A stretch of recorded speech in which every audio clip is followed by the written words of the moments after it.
Καλησπέρα. Ξεκινάμε με το μαθηματικά κοινού κορμού, το γραπτό των Παγκυπρίων 2023. Θα δούμε εδώ τους τρόπους επίλυσης της λύσης του Υπουργείου αναλυτικά.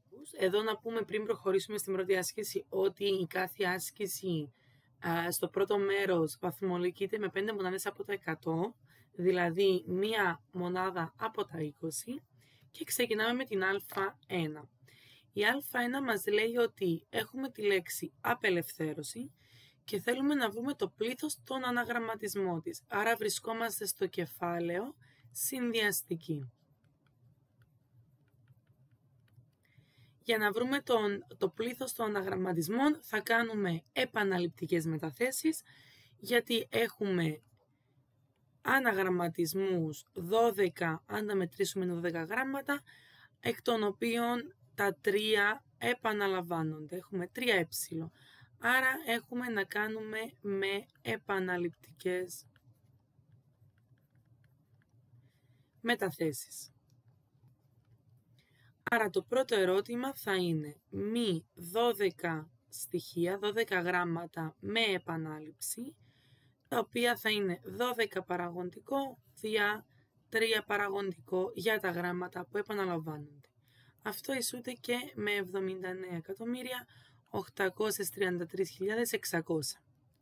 Στο β ερώτημα λέει να βρούμε το πλήθος των αναγραμματισμών που ξεκινούν από το α και τελειώνουν σε η. Άρα έχουμε το α εδώ, έχουμε τα υπόλοιπα 1, 2, 3, 4, 5, 6, 7, 8, 9, 10 γράμματα σταθερά και το η στο τέλος. Εδώ μπορούμε να πούμε ότι σε φάση 1 τοποθετούμε το α στην αρχή. Όταν τοποθετείτε ένα γράμμα σταθερά στην αρχή, τότε αυτό γίνεται με ένα τρόπο. Σε φάση 2 τοποθετούμε το η στο τέλος, σταθερά, άρα πάλι με ένα τρόπο, και σε φάση 3 μεταθέτουμε τα υπόλοιπα γράμματα.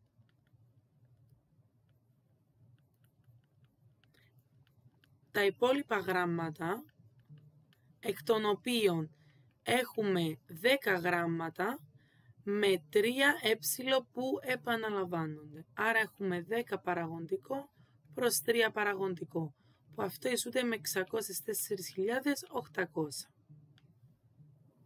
Συνεχίζουμε με τη δεύτερη άσκηση, στην οποία μας δίνεται ένα αόριστο ολοκλήρωμα στο α ερώτημα, το οποίο είναι ολοκλήρωμα του 4χ τρίτης μείον χ δευτέρας δε χ.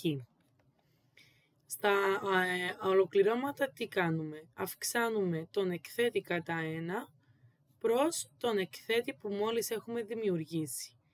Άρα θα γίνει 4χ τετάρτης δια 4, μείον το χ τετράγωνο θα είναι χ τρίτης δια 3 συν σ. Πρέπει να γίνουν και οι απλοποιήσεις όπου υπάρχουν, άρα έχουμε το 4 με το 4 ότι απλοποιείται. Άρα έχουμε ότι το ολοκλήρωμα ισούται με χ τετάρτης μείον χ τρίτης δια 3 συν σ. Τώρα στο β υποερώτημα ψάχνουμε τις τιμές του κ και λ, άρα τους αριθμούς κ και λ, εδώ και εδώ, έτσι ώστε το ολοκλήρωμα να ισούται με 2χ τρίτης συν σ. Θα το λύσουμε με δύο διαφορετικούς τρόπους. Ο πρώτος τρόπος είναι να πάρουμε το ολοκλήρωμα κανονικά, χωρίς την απάντηση για αρχή, k-2 χ στη λάμδα ντε χ, και να το υπολογίσουμε. Δηλαδή, οι συντελεστές μένουν όπως είναι, όπως ήταν και το 4 πριν, το οποίο έμεινε, και είπαμε ότι αυξάνουμε τον εκθέτη του χ κατά 1, άρα το λάμδα θα γίνει λάμδα συν 1, και διαιρούμε με τον εκθέτη που μόλις έχουμε δημιουργήσει, συν σ. Τώρα, εμείς γνωρίζουμε ότι το ολοκλήρωμα η απάντηση του ολοκληρωμάτος αυτού είναι όλο αυτό που βρήκαμε εμείς, το οποίο όμως μας λέει ότι είναι και 2χ3 συν c. Οπότε πρέπει να πούμε ότι ένα ολοκλήρωμα μας δίνει μόνο μία απάντηση. Άρα η απάντηση που βρήκαμε εμείς με τα κάπα και τα λάμδα είναι ακριβώς αντίστοιχα η ίδια με αυτήν του 2χ3 συν c. Οπότε τώρα εμείς ερχόμαστε και συγκρίνουμε. Συγκρίνουμε για αρχή τους εκθέτες. Ο εκθέτης του χ είναι το λάμδα συν 1. Ο εκθέτης του χ εδώ είναι το τρίτης. Άρα ξέρουμε ότι το λάμδα συν 1 πρέπει να ισούται με το 3. Η ίδια απάντηση. Χωρίζουμε γνωστούς από αγνώστους, λάμδα μείον 1, άρα το λάμδα ισούται με 2. Μετά έχουμε και λέμε ότι ο συντελεστής του χ είναι όλο το κλάσμα που υπάρχει εδώ. Να το. Όλος ο αριθμός μπροστά από το χ που είναι το k πλην 2 διά λάμδα συν 1. Πρέπει να είναι ακριβώς ο ίδιος με το συντελεστή εδώ. Άρα το k μείον 2 δια λάμδα συν 1 πρέπει να ισούται με 2. Το λάμδα συν 1, να το εδώ, ξέρουμε ότι ισούται με 3. Κάνουμε χιαστή, δηλαδή πάει το δια 3 από την άλλη γίνεται επί 3. Άρα k πλην 2 ίσον 6. Το πλην 2 πάει από την άλλη γίνεται συν 2, άρα το k ισούται με 8. Και αυτός ήταν ο πρώτος τρόπος. Ο δεύτερος τρόπος αυτής της άσκησης, πάμε λίγο έτσι πιο κάτω, ο β τρόπος, κάνω πάλι με κόκκινο χρώμα για να ξεχωρίζει. Στο β τρόπο παίρνουμε την εκφώνηση και τι μπορούμε να κάνουμε εδώ. Μπορούμε να πούμε ότι βάζουμε παράγωγο αριστερά και δεξιά. Στα μαθηματικά μπορούμε ό,τι κάνουμε από τη μία μεριά να κάνουμε από την άλλη αφού είναι μία εξίσωση, είναι κάτι που ισχύει. Γιατί βάζουμε παράγωγο, τόνο. Γιατί γνωρίζουμε ότι το ολοκλήρωμα, εκτός από ολοκλήρωμα, ονομάζεται και αντιπαράγωγος. Άρα είναι το αντίστροφο του παραγώγου. Άρα ολοκλήρωμα με παράγωγο αναιρούνται. Οπότε μας μένει αυτό ίσο με την παράγωγο εδώ. Η παράγωγος του 2χ3 είναι 6χ δευτέρας. Η παράγωγος του αριθμού είναι 0. Οπότε τώρα ερχόμαστε πάλι με τον ίδιο τρόπο και συγκρίνουμε. Πρώτα τον εκθέτη αν σας βολεύει. Άρα το λάμδα ισούται με 2. Το βρήκαμε και απευθείας. Και μετά τον συντελεστή του χ που πρέπει να είναι 6. Άρα το k μείον 2 πρέπει να ισούται με 6. Άρα το k ίσον 6 συν 2. Οπότε το k ισούται με 8. Και βλέπετε ότι και με τους δύο τρόπους βρήκαμε το ίδιο λάμδα και το ίδιο β. Η άσκηση 3 αναφέρει ότι έχουμε μία οφθαλμολογική κλινική στην οποία νοσηλεύονται 52 άτομα που πάσχουν από καταράχτη, 35, άρα έχουμε αυτούς καταράχτη, 35 από γλαύκομα και οι 12 και από τις δύο ασθένειες. Λοιπόν, θέλουμε να βρούμε πόσοι από τους ασθενείς πάσχουν από τουλάχιστον μία από τις δύο ή πάσχουν από καταράχτη αλλά όχι γλαύκομα. Αυτή η άσκηση μπορεί να λυθεί με απλά ένα βένιο διάγραμμα. Ένα βένιο διάγραμμα, δηλαδή έχουμε ένα κουτί που είναι όλοι οι ασθενείς και έχουμε εδώ την ομάδα των ανθρώπων, των ασθενών που πάσχουν από καταράχτη, άρα θέτουμε κάπα ασθενείς που πάσχουν από καταράχτη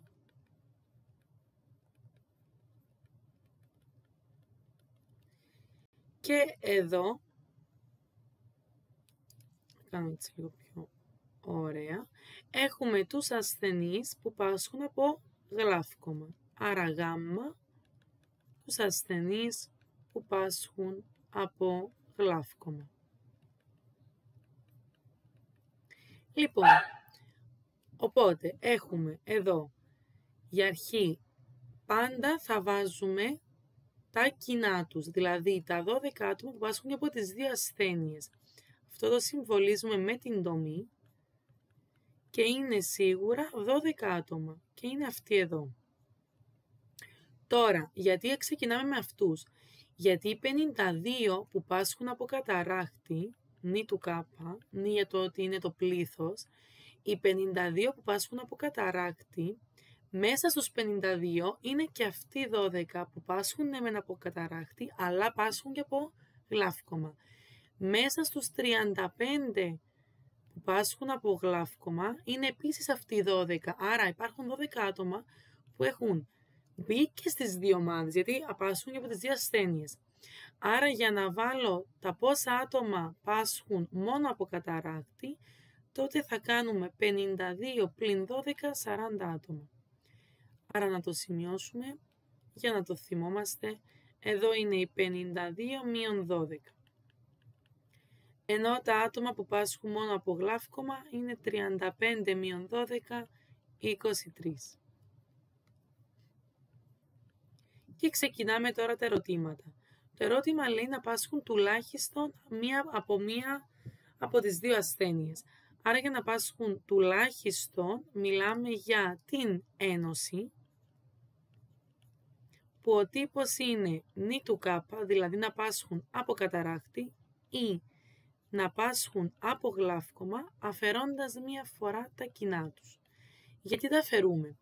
Για το λόγο που έχουμε εξηγήσει πριν. Γιατί παίρνοντας τους 52 που πάσχουν από καταράκτη και τους 35 που πάσχουν από γλαύκομα, μέσα σε αυτούς και σε αυτούς υπάρχουν αυτοί οι 12 που πάσχουν και από τα δύο. Άρα παίρνοντας τους 52 εδώ, σημαίνει πήρα τους 12 που πάσχουν και από γλαύκομα, παίρνοντας εδώ τους 35, πήρα ξανά αυτούς που πάσχουν από γλαύκομα, άρα τους αφαιρώ μία φορά. Κάνοντας τις πράξεις 52 μείον 12, 40, άρα 75 άτομα.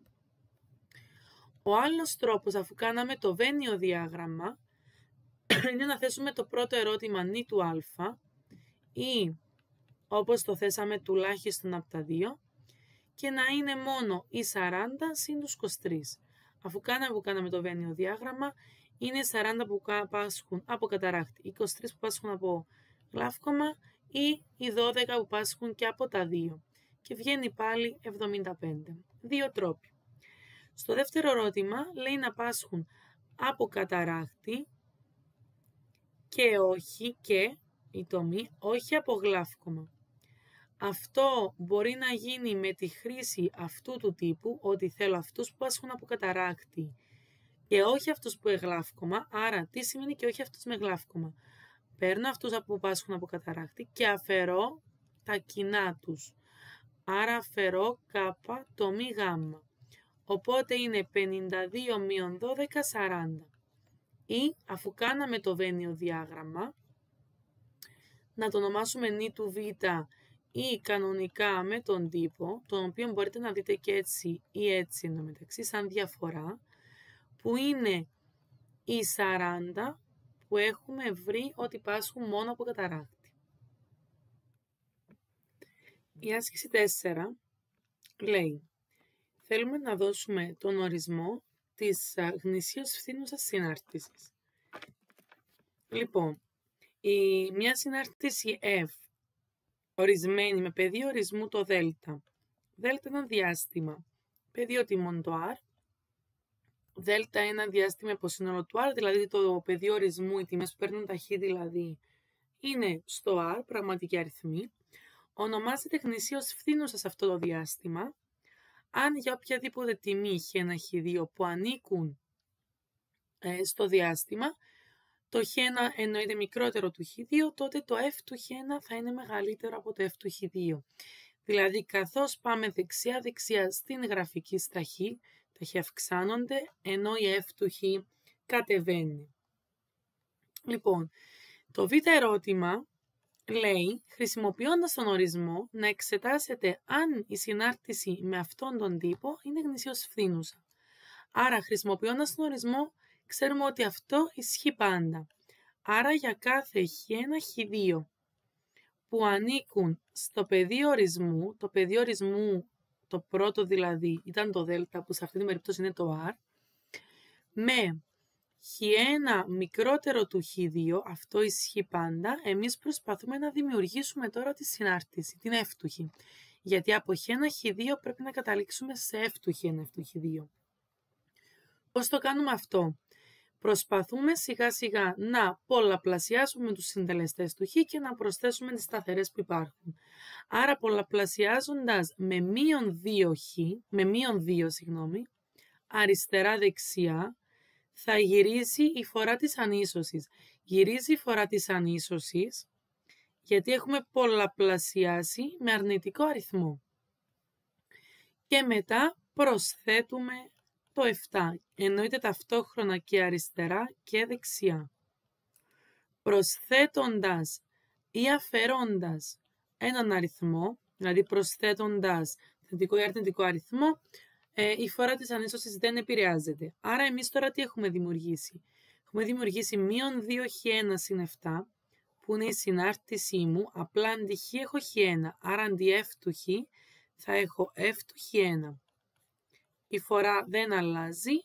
Μετά έχουμε μείον 2χ2 συν 7, που είναι αυτό, απλά αντί χ έχουμε χ2, άρα αντί f του χ θα έχουμε f του χ2. Άρα ενώ έχουμε ξεκινήσει με χ1 μικρότερο του χ2, έχουμε καταλήξει σε f του χ1 μεγαλύτερο του f του χ2. Άρα η f είναι γνησίως φθήνουσα στο πεδίο ορισμού της. Η επόμενη άσκηση, η α5, λέει ότι ο πιο κάτω πίνακας παρουσιάζει το χρόνο υπεροριών σε ώρες 25 εργαζομένων ενός εργοστασίου τον περασμένο μήνα. Ο χρόνος υπεροριών σε ώρες που είναι το χ, δηλαδή ασχολούμαστε με τη μεταβλητή χ, είναι 0 ώρες υπερορίας, 1 ώρα, 2, 3, 4 και 5. Ο αριθμός εργαζομένων ή το F, δηλαδή πόσα άτομα έχουν αυτές τις αντίστοιχες ώρες υπερορίας, είναι 3 άτομα με 0, 8 με 1 ώρα υπερορίας και το καθεξής. Θέλουμε να υπολογίσουμε τα τεταρτημόρια Q1, Q2 και Q3, το ενδοτεταρτημοριακό εύρος IQR και το εύρος R των παρατηρήσεων.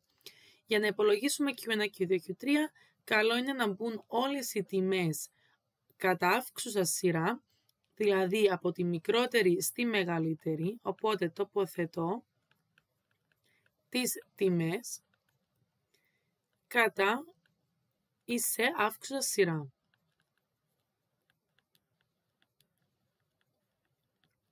Άρα έχουμε 0, 0, 0. 3 μηδενικά τα βάζουμε όλα. Έχουμε 8 μονάδες.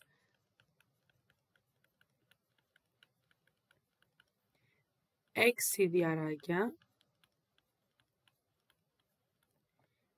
4 φορές το 3. 2 φορές το 4 και 2 φορές το 5. Μετρώντας όλα αυτά πρέπει να βγαίνουν 25. Αν βγαίνει κάτι λιγότερο σημαίνει κάτι δεν βάλαμε όσες φορές θα έπρεπε να βάλουμε. Λοιπόν, το πρώτο που θα βρίσκουμε, θα τα ρυθμίσω κιόλας, 1, 2, 3. Το πρώτο από τα 3 που θα βρίσκουμε είναι το Q2. Το Q2 θα είναι το πρώτο που θα βρίσκουμε, γιατί είναι και η λεγόμενη διάμεσος, άρα να τη γράψουμε. Που μπορούμε να τη βρίσκουμε με δύο τρόπους.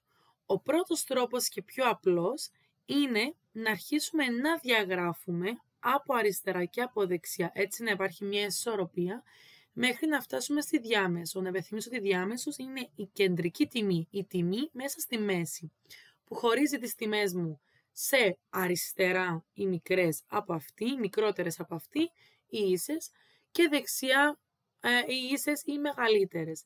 Άρα σβήνω από αριστερά και δεξιά, για να γλιτώσουμε λίγο χρόνο για αρχή θα σβήνω έτσι 3-3 τώρα.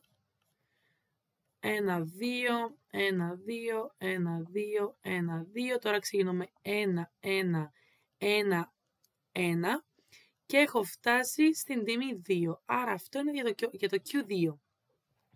Ο άλλος τρόπος θα μπορούσαμε να πούμε ότι έχουμε 25 τιμές, άρα για να βρούμε το Q2, τη διάμεσο, θέλουμε το χ στην νη συν 1 δια 2. Δηλαδή το νη που βρίσκεται στην 25 συν 1 δεύτερα θέση. 25 συν 1, 26 δεύτερα, άρα 13. Άρα θέλουμε το χ 13, δηλαδή το χ στη 13η θέση. Και είναι 1, 2, 3, 4, 5, 6, 7, 8, 9, 10, 11, 12, 13. Άρα το χ στη 13η θέση, νοουμένου ότι τα έχουμε τοποθετήσει κατά αύξηση σειρά, είναι πάλι το 2. Μετά συνεχίζουμε στο Q1. Το Q1 είναι ουσιαστικά η διάμεσος των αριστερά τιμών, των μικρών τιμών. Άρα ξεκινώντας το Q2 δεν το λαμβάνω υπόψη, άρα έρχομαι και κάνω την ίδια διαδικασία για τις τιμές στα αριστερά. Άρα σβήνω μία αριστερά, μία δεξιά, μία αριστερά, μία δεξιά, αριστερά, δεξιά, αριστερά, δεξιά, αριστερά, δεξιά. Και τώρα δεν θα σβήσω το ένα, γιατί πρέπει να σβήσω και αυτό. Μου μένουν δύο τιμές στη μέση. Άρα το Q1, για να το βρω, θα κάνω το μέσο όρο αυτό το 2. Άρα 1 συν 1 δια 2, 1. Λοιπόν, και το τρίτο, να αλλάξουμε χρώμα. Το Q3 θα το κάνουμε με τον ίδιο τρόπο, κρατάμε το ίδιο, που είναι πάλι η διάμεσος των μεγάλων αριθμών. Δηλαδή σβήνουμε μία εδώ, μία από εδώ, μία από εδώ και πάλι μένουν δύο τιμές στα δεξιά. Άρα κάνουμε το μέσο όρο τους, 3 και 3 δια 2, πάντα θα είναι 2 οι τιμές, ή 1 ή 2. Αν είναι 1 θα είναι κατευθείαν αυτές οι τιμές, αν είναι 2 κάνουμε το μέσο όρο, που είναι 3. Μετά συνεχίζουμε με το IQR, το ένδο τεταρτημοριακό εύρος, που είναι πολύ απλό, είναι το Q3 μείον το Q1. Άρα είναι 3 μείον 1, 2. Ενώ το εύρος είναι η μεγαλύτερη τιμή μείον τη μικρότερη τιμή. Οπότε η μεγαλύτερη τιμή είναι το 5, η μικρότερη τιμή είναι το 0. 5 μείον 0, 5. Και εδώ τελειώνει και η α5. Συνεχίζουμε με την παρακάτω άσκηση, την άσκηση α6. Βλέπουμε το σχήμα ότι θα είναι ίσως στην κατηγορία στο κεφάλαιο των προβλημάτων. Λοιπόν, δίνεται ορθογώνιο αβ γ δ με πλευρές α δ χ, άρα ό,τι μας δίνει το γράφουμε, αφού είναι ορθογώνιο και εδώ χ θα είναι. Η αβ ολόκληρη είναι ψ, άρα και η α δέλτα ολόκληρη θα είναι ψ, εννοείται. Okay. Το οποίο έχει σταθερή περίμετρο 16 μέτρα. Μέσα σε αυτό βρίσκεται ένα τετράγωνο εζ ή θ, το οποίο η πλευρά εζ βρίσκεται πάνω στην πλευρά αβ και η πλευρά θ ή πάνω στην πλευρά δγ, όπως φαίνεται στο πιο κάτω σχήμα. Να αποδείξετε ότι το εμβαδόν του γραμμοσκιασμένου χωρίου δίνεται από τον τύπο αυτό. Λοιπόν, αφού είναι τετράγωνο, ξέρουμε ότι αυτή η πλευρά είναι παράλληλη με αυτή και ίση, άρα αυτή είναι χ και χ. Ενώ αυτή η πλευρά και κάτω, και αυτές είναι χ, επειδή είναι τετράγωνο. Άρα ξέρουμε ότι από το δεδομένο αρχικά ότι η περίμετρος του ορθογωνίου είναι 16, ξέρουμε ότι έχουμε 2χ που είναι χ συν χ, συν το μήκος 2 μήκη πάνω και κάτω, 2 ψήσον 16, και μπορούμε, αφού είναι εξίσωση, να διαιρέσουμε με 2. Άρα έχουμε μία εξίσωση χ συν ψ ίσον 8. Την κρατάμε. Ξεκίνησα με το δεδομένο. Θέλω το εμβαδόν του γραμμοσκιασμένου. Υπάρχουν δύο τρόποι να γίνει αυτό. Ο πρώτος τρόπος είναι να βρούμε το εμβαδόν του σκιασμένου, να πούμε ότι είναι το εμβαδόν του ορθογωνίου, που είναι το μεγάλο το σχήμα, μείον το εμβαδόν του άσπρου σχήματος, του τετραγώνου. Οπότε, το εμβαδόν ορθογωνίου είναι μήκος επί πλάτος, ψ επί χ, χ επί ψ, μείον το εμβαδόν τετραγώνου που είναι χ στο τετράγωνο. Εμείς προσπαθούμε να βγάλουμε μία σχέση με χ. Άρα το εμβαδόν εν συναρτήσει του χ θα είναι χ επί.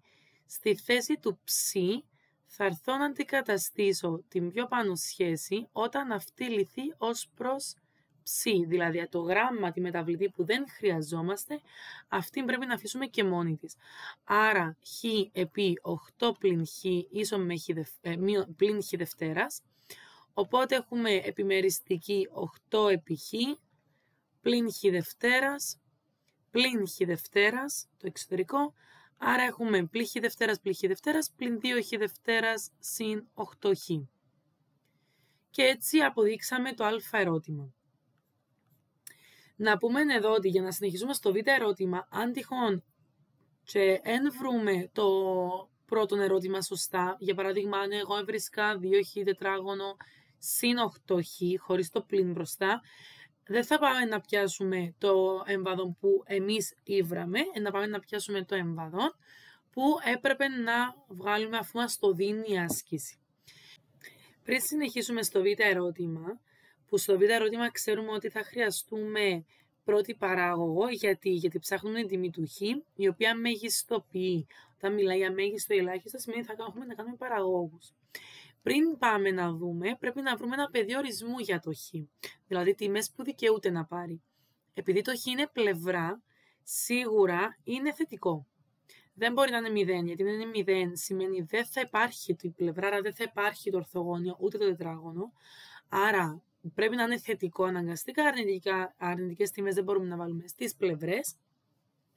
Και μετά, πηγαίνοντας στο εμβαδόν, αν το μηδενίσω, θα βγάλω κοινό το 2χ, άρα μένει μείον χ, συν 4, άρα το χ ισούται με 0 ή το χ ισούται με 4. Άρα ξέρουμε ότι το χ θα πρέπει να κυμαίνεται κάπου ανάμεσα στο 0 και στο 4. Τώρα για να κάνουμε το β ερώτημα και να βρούμε την τιμή του χ για το μέγιστο εμβαδό, πρέπει να κάνουμε πρώτη παράγωγο. Κατεβαίνει δυναμικά το μένει πλην 4χ συν 8. Μηδενίζουμε την πρώτη παράγωγο. Άρα πλην 4χ συν 8 ίσον με 0. Χωρίζουμε γνωστούς από αγνώστους. Διαιρούμε με το συντελεστή του χ. Άρα το χ ισούται με 2. Και μετά κάνουμε τον πίνακα της μονοτονίας, ο οποίος είναι χ, παράγωγος, αρχική συνάρτηση, και εδώ θα μπουν οι τιμές 0 έως 4, το 2 γραμμές, γιατί δεν μπορεί να έσουται ούτε με 4 ακριβώς, γιατί θα μου μηδενίσει το εμβαδόν, ούτε με 0.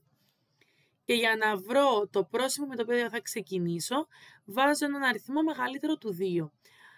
Πού το βάζουμε για να βρούμε το πρόσημο? Στην πρώτη παράγωγο. Άρα τόνο του 3 πλην 4 επί 3 συν 8, μείον 12 συν 8, μείον 4, που είναι αρνητικό, άρα πλην συν. Παρατηρούμε ότι είναι ολικό μέγιστο, άρα για χ ίσον 2 μέτρα, το εμβαδόν, γραμμοσχιασμένο εμβαδόν, είναι μέγιστο. Και έτσι τελειώνει και η άσκηση αυτή. Συνεχίζουμε με την α7 άσκηση στερεομετρίας. Λέει ότι στο πιο κάτω σχήμα υπάρχει ένα κυλινδρικό δοχείο, το πρώτο, ανοιχτό στο πάνω μέρος, με ακτίνα βάσης. Η ακτίνα βάσης είναι αυτή, η ίδια για από κάτω εννοείται, 8 εκατοστόμετρα. Και ύψος, εδώ, 6 εκατοστόμετρα. Άρα, εγώ θα διαχωρίσω λίγο τα σχήματα. Αυτός ο πίνακας εδώ είναι ο πίνακας ο οποίος δίνεται στο τυπολόγιο. Άρα, οι τύποι που θα χρειαστούμε είναι όλοι εδώ. Εμείς έχουμε να κάνουμε με κύλινδρο, έχουμε να κάνουμε με κόλλουρο κόνο και έχουμε να κάνουμε και με σφαίρες, όπως φαίνεται στο σχήμα. Άρα, διαχωρίζουμε λίγο τα σχήματα κύλινδρος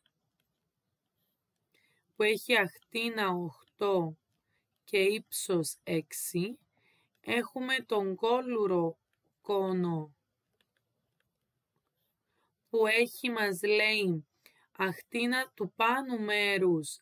Λέει ότι στο διπλανό σχήμα, σε σχήμα κόλλουρου κόνου, ανοιχτό στο πάνω μέρος, γεμάτο με νερό. Το δοχείο έχει ακτίνα βάσης, μεγάλης βάσης, άρα R κεφαλαίο 8 εκατοστόμετρα. Η μεγάλη βάση είναι αυτή. Ενώ η μικρή βάση είναι 4 εκατοστόμετρα. Το ύψος του 8 cm. Άρα είναι το R κεφαλαίο, το ρ μικρό και το ύψος. Είναι γεμάτο με νερό. Αν αδειάσουμε το νερό που υπάρχει στο δοχείο αυτό μέσα στο κυλινδρικό, λέει, θέλουμε να διερευνήσουμε αν θα υπερχειλήσει ή όχι. Παράλληλα, μέσα στο κυλινδρικό δοχείο υπάρχουν 3 σφαίρες, άρα έχουμε και τη σφαίρα. Ακτίνας, τη βάλω ρο μικρό, 2 cm, η ακτίνα της σφαίρας. Άρα εμείς όταν θέλουμε να δούμε αν θα υπερχειλήσει η χωρητικότητα του κλπ, ασχολούμαστε με τους όγκους. Όγκος και εμβαδόν. Ηρτής. Άρα εμείς θα ασχοληθούμε με 1, 2, 3 τύπους. Άρα πρέπει να δούμε τον όγκο του κόλλουρου, τον όγκο του κύλινδρου και εννοείται των 3 σφαιρών. Άρα, ξεκινώντας με τον όγκο του κόλλουρου, ξεκινώ με τον όγκο του κόλλουρου καθαρά γιατί είναι αυτό που είναι γεμάτο νερό, αλλά όπως και να ξεκινήσετε δεν υπάρχει κανένα θέμα. Έχουμε τον τύπο που είναι π επί y δια 3, το π είναι το 3,14, μπορείτε να το αφήσετε π, μπορείτε να το βάλετε στην υπολογιστική για να σας βγει σε δεκαδικό.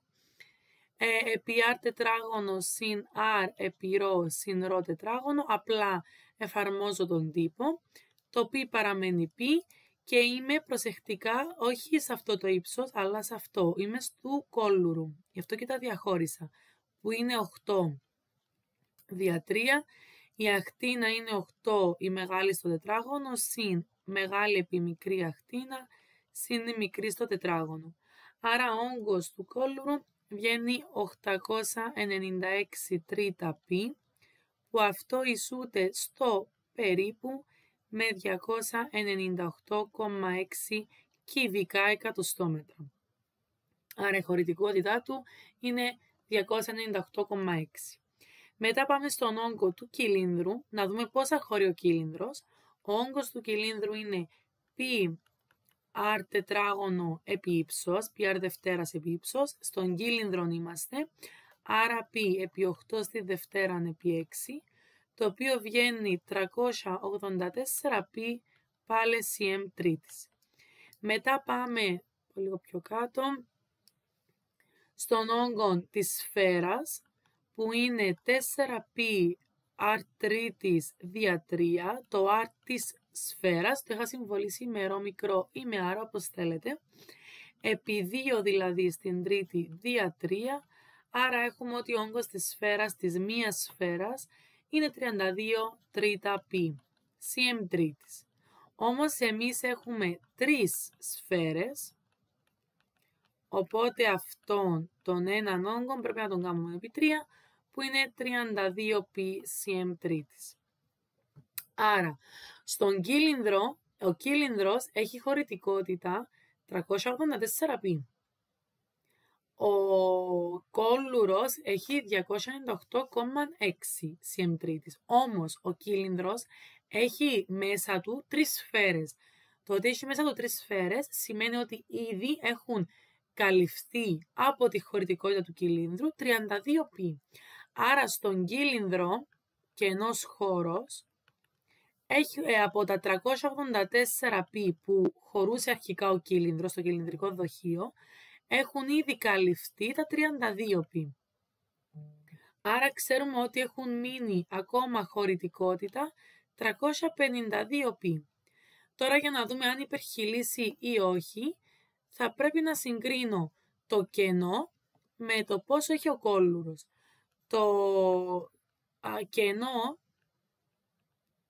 Ο κενός χώρος μέσα στο κυλινδρικό δοχείο είναι 352 επί 3,14, άρα είναι σίγουρα μεγαλύτερο από το 298,6 που είναι ο κόλλουρος.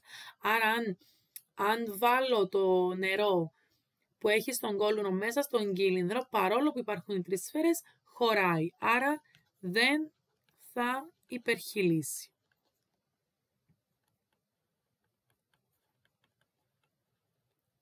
Αφού το κενό είναι περισσότερο από ό,τι είναι το νερό στον κόλλουρο.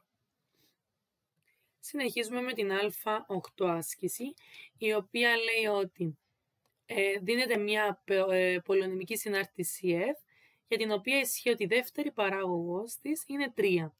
Θέλουμε να μελετήσουμε την F ως προς την κυρτότητα. Για να μελετήσουμε μια συνάρτηση ως προς την κυρτότητα και τα σημεία καμπής της, πρέπει να γίνεται η δεύτερη παράγωγος, η οποία μας έχει ήδη δοθεί.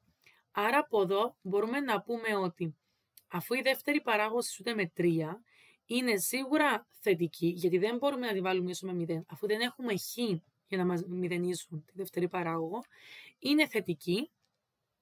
Άρα ή κάποιος μπορεί να πάει να κάνει τον πίνακα της κυρτότητας, δηλαδή χ ευδίστονο του χ, f του χ,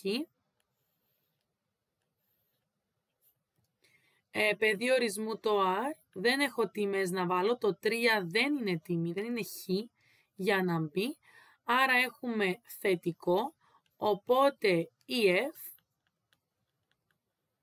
είναι κυρτή στο r, σε όλο το πεδίο ορισμού της. Και εδώ τελειώνει το πρώτο ερώτημα. Στο δεύτερο ερώτημα μας λέει ότι αν ισχύει ότι το f τόνος του 1 ισούται με 8, να βρούμε την τετμημένη εννοεί το χ του σημείου στο οποίο η συνάρτηση παρουσιάζει τοπικό ακρότατο. Για να βρω τοπικό ακρότατο πρέπει να κάνουμε πρώτη παράγωγο. Εμείς όμως αφού έχουμε τη δεύτερη παράγωγο, για να πάω από μία παράγωγο στην προηγούμενη, τότε πρέπει να εφαρμόσω αντιπαράγωγο ή αλλιώς ολοκλήρωμα. Άρα για να φύγει ο ένας τόνος της δεύτερης παραγώγου και να μείνει μόνο ένας τόνος, που θέλω την πρώτη, γιατί για να μιλώ για τοπικά ακρότατα θέλω την πρώτη παράγωγο, πρέπει να γίνει ένα ολοκλήρωμα. Άρα για να βρω το ευτόνος πρέπει να κάνω ολοκλήρωμα του 3, το οποίο είναι 3χ συν σ. Όμως μου έδωσε αυτή την πληροφορία για να πω ότι βάζω που χ το 1 και όλο αυτό ισούται με 8 για να βρω τον αριθμό σ. 3 επί 1, 3, λύνουμε ως προς σ, άρα 8 πλην 3, οπότε το σ είναι 5. Άρα η πρώτη παράγωγος είναι η 3χ συν το σ, το οποίο είναι 5. Για να βρω το τοπικό ακρότατο, την τετμημένη του τοπικού ακρότατου, πρέπει να μηδενίσουμε την πρώτη παράγωγο, αφού έχουμε χ μέσα τότε μηδενίζεται. 3χ συν 5 ίσον με 0, λύνουμε ως προς χ, άρα η τετμημένη του τοπικού ακρότατου είναι το πλην 5 τρίτα. Μετά μας λέει, αν η γραφική παράσταση της συνάρτησης F τέμνει τον άξονα των τεταγμένων, δηλαδή τον ψ άξονα, στο σημείο 0,1, θέλουμε να βρούμε τον τύπο της συνάρτησης F. Οπότε εμείς, για να φύγουμε ακόμα έναν τόνο από εδώ, για να πάμε στην αρχική συνάρτηση, πρέπει να κάνουμε ακόμα ένα ολοκλήρωμα. Άρα, για να βρω την F του χ, πρέπει να φύγει ο τόνος από εδώ, άρα ολοκλήρωμα του 3χ συν 5 χ, που είναι 3χ δευτέρας δια 2 συν 5χ συν σ. Πρέπει να βρούμε τη συγκεκριμένη συνάρτηση όμως. Το συν σ είναι ένας αριθμός, σ από το αγγλικό constant, σταθερά, αριθμός δηλαδή, ο οποίος πρέπει να τον βρούμε. Γιατί αλλάζοντας τον αριθμό, αλλάζει και η συνάρτηση. Δεν είναι η συγκεκριμένη που θέλω να έχω. Οπότε πρέπει να βρεθεί ο αριθμός C όπως βρέθηκε και πάνω. Δεν είναι ο ίδιος αριθμός, γι' αυτό καλό είναι να μπει εδώ C1 Για να το ξεκαθαρίσουμε και εδώ συν 2, αν βολεύει κάποιον. Λοιπόν, πώς θα βρω το συν C? Η πληροφορία πριν ήταν ότι η F τόνος του 1 ίσον 8. Η πληροφορία τώρα είναι εδώ. Ότι περνάει, τέμει τον άξονα των τεταγμένων, στο 0,1. Το 0,1 σημαίνει ότι η συνάρτηση στο χ0 έχει f του 0 ίσον με 1. F του 0 ίσον 1. Άρα αντικαθιστούμε όπου χ το 0 και όλο αυτό ισούται με 1. Αυτό είναι το 2. Αυτό είναι 0, αυτό είναι 0. Άρα το C2 ισούται με 1. Οπότε από εδώ έχουμε ότι η F του χ ισούται με τη συνάρτηση που ήβρα εδώ. Αντί συν C2 όμως, συν τον αριθμό που βρήκαμε. Αν ήταν 0 δεν θα το βάζαμε. Και έτσι τελειώνει και αυτή η άσκηση. Λοιπόν, πάμε στην 9. Η θεατρική ομάδα ενός λυκείου αποτελείται από 10 μαθητές και 6 μαθήτριες. Η θεατρική ομάδα πρόκειται να ανεβάσει επί σκηνής ένα θεατρικό έργο, το οποίο απαιτεί 6 διαφορετικούς ανδρικούς ρόλους και 2 γυναικείους. Όλοι οι μαθητές και όλες οι μαθήτριες της θεατρικής ομάδας είναι διαθέσιμοι να αναλάβουν ρόλο. Με πόσους τρόπους μπορεί να γίνει η επιλογή των ηθοποιών, αν οι μαθητές υποδηθούν ανδρικούς και οι μαθήτρες γυναικείους ρόλους. Άρα έχουμε να δώσουμε, να διατάξουμε ουσιαστικά τους μαθητές ανά ρόλο. Οπότε, στο πρώτο έχουμε γενικά το κεφάλαιο που βρισκόμαστε είναι διατάξεις. Άρα έχουμε ότι από τους 10 μαθητές πρέπει να επιλέξουμε 6 και από τις 6 μαθήτριες θέλουμε 2. Άρα ο τύπος είναι 10 παραγωγικό προς 10 μείον 6 παραγωγικό το πρώτο. Το δεύτερο είναι 6 παραγωγικό δια 6 μείον 2 παραγωγικό. Στο σύνολο βγαίνει 4.536.000. Άρα μπορούμε να δώσουμε τους ρόλους με τόσους διαφορετικούς τρόπους. Στο β' ερώτημα λέει με πόσους τρόπους μπορεί να γίνει επιλογή των ηθοποιών, αν οι μαθητές υποδηθούν ανδρικούς ρόλους και οι μαθήτρες γυναικείους, αλλά ένας συγκεκριμένος μαθητής, αν επιλεγεί, μπορεί να υποδηθεί μόνο ένα συγκεκριμένο ρόλο. Άρα έχουμε ένα μαθητή, αν επιλεχθεί, θα του δοθεί ένας συγκεκριμένος ρόλος. Οπότε, αν επιλεγεί ο μαθητής αυτός, τότε αυτού του μαθητή θα του δώσουμε το ρόλο του, που αυτό μπορεί να παραβληθεί, γιατί είναι, παραλείψουμε γιατί είναι 1.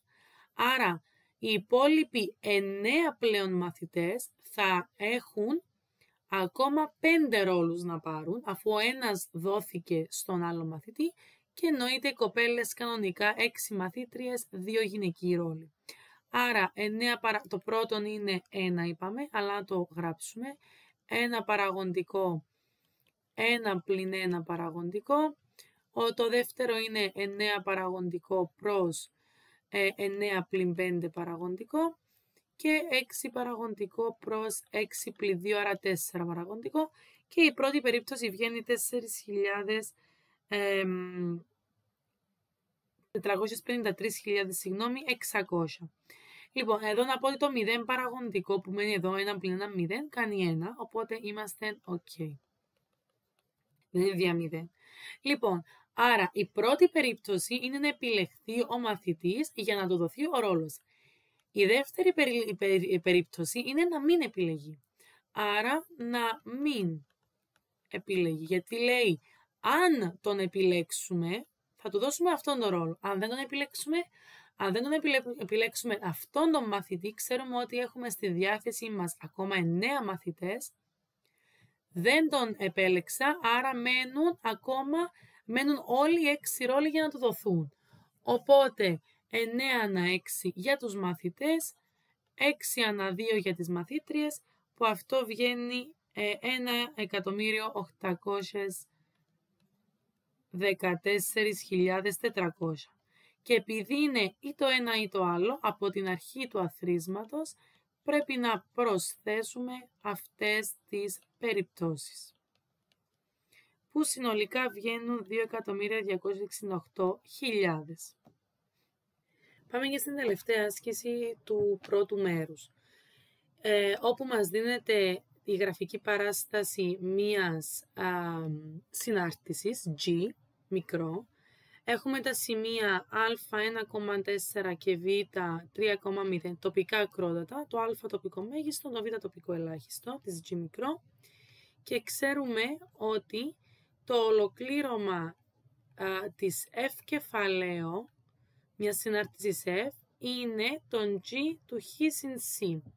Θέλουμε να βρούμε τα σημεία τομής της F με τον άξονα χ. Δεν θα πάμε να βρούμε αυτά τα σημεία, θέλω τα σημεία τομής της F, όχι της G.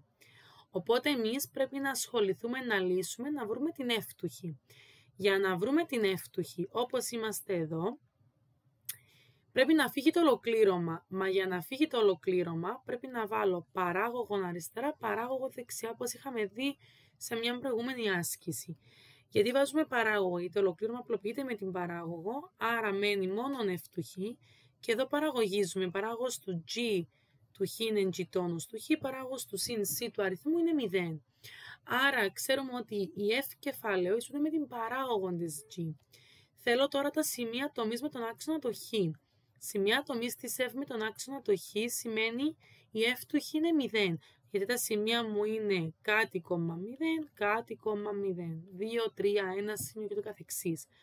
Άρα με τον άξονα το χ σημαίνει η F του χ είναι 0, μα η F του χ ξέρω ότι ισούται με την G του χ. Με την G τόνο του χ, συγγνώμη. Άρα πότε η πρώτη παράγωγος είναι 0, στα τοπικά της ακρότατα. Άρα η F του χ κεφαλαίο μηδενίζεται εκεί που η G έχει ακρότατα. Άρα στο χ ίσον 1 και στο χ ίσον 3. Εδώ και εδώ. Άρα τα τοπικά ακρότατα της G είναι τα σημεία τομής της F. Αυτά. Οπότε βρήκαμε τα σημεία, δικαιολογήσαμε την λύση μας, το πώς τα βρήκαμε και πάμε στο Β.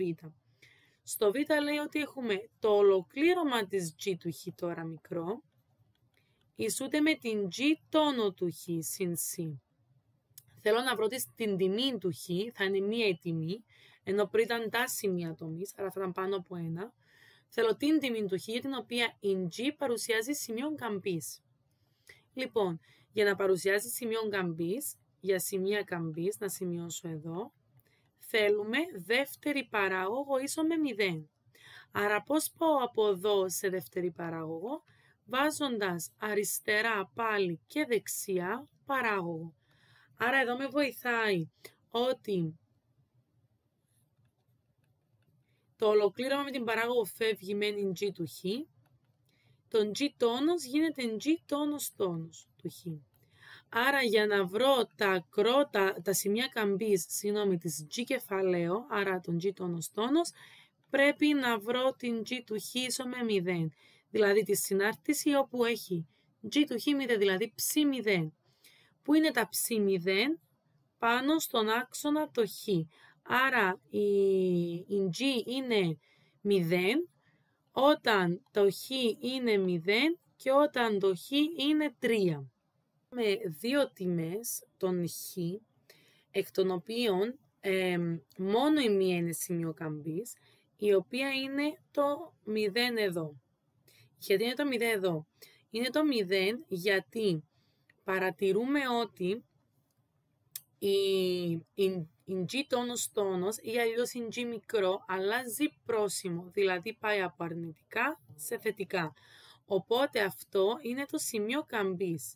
Ενώ στο χ ίσον 3 είναι ναι μεν έτσι, αλλά είναι και τα δύο κομμάτια της γραφικής, πριν το 3 και μετά το 3, πάνω από τον άξονα το χ. Άρα η G μικρό είναι μόνο θετική, δεν αλλάζει πρόσημο. Άρα στο χ ίσον 3 δεν υπάρχει, δεν παρουσιάζει πιο σωστά σημείο καμπής. Η δικαιολογία είναι ότι δεν αλλάζει πρόσημο.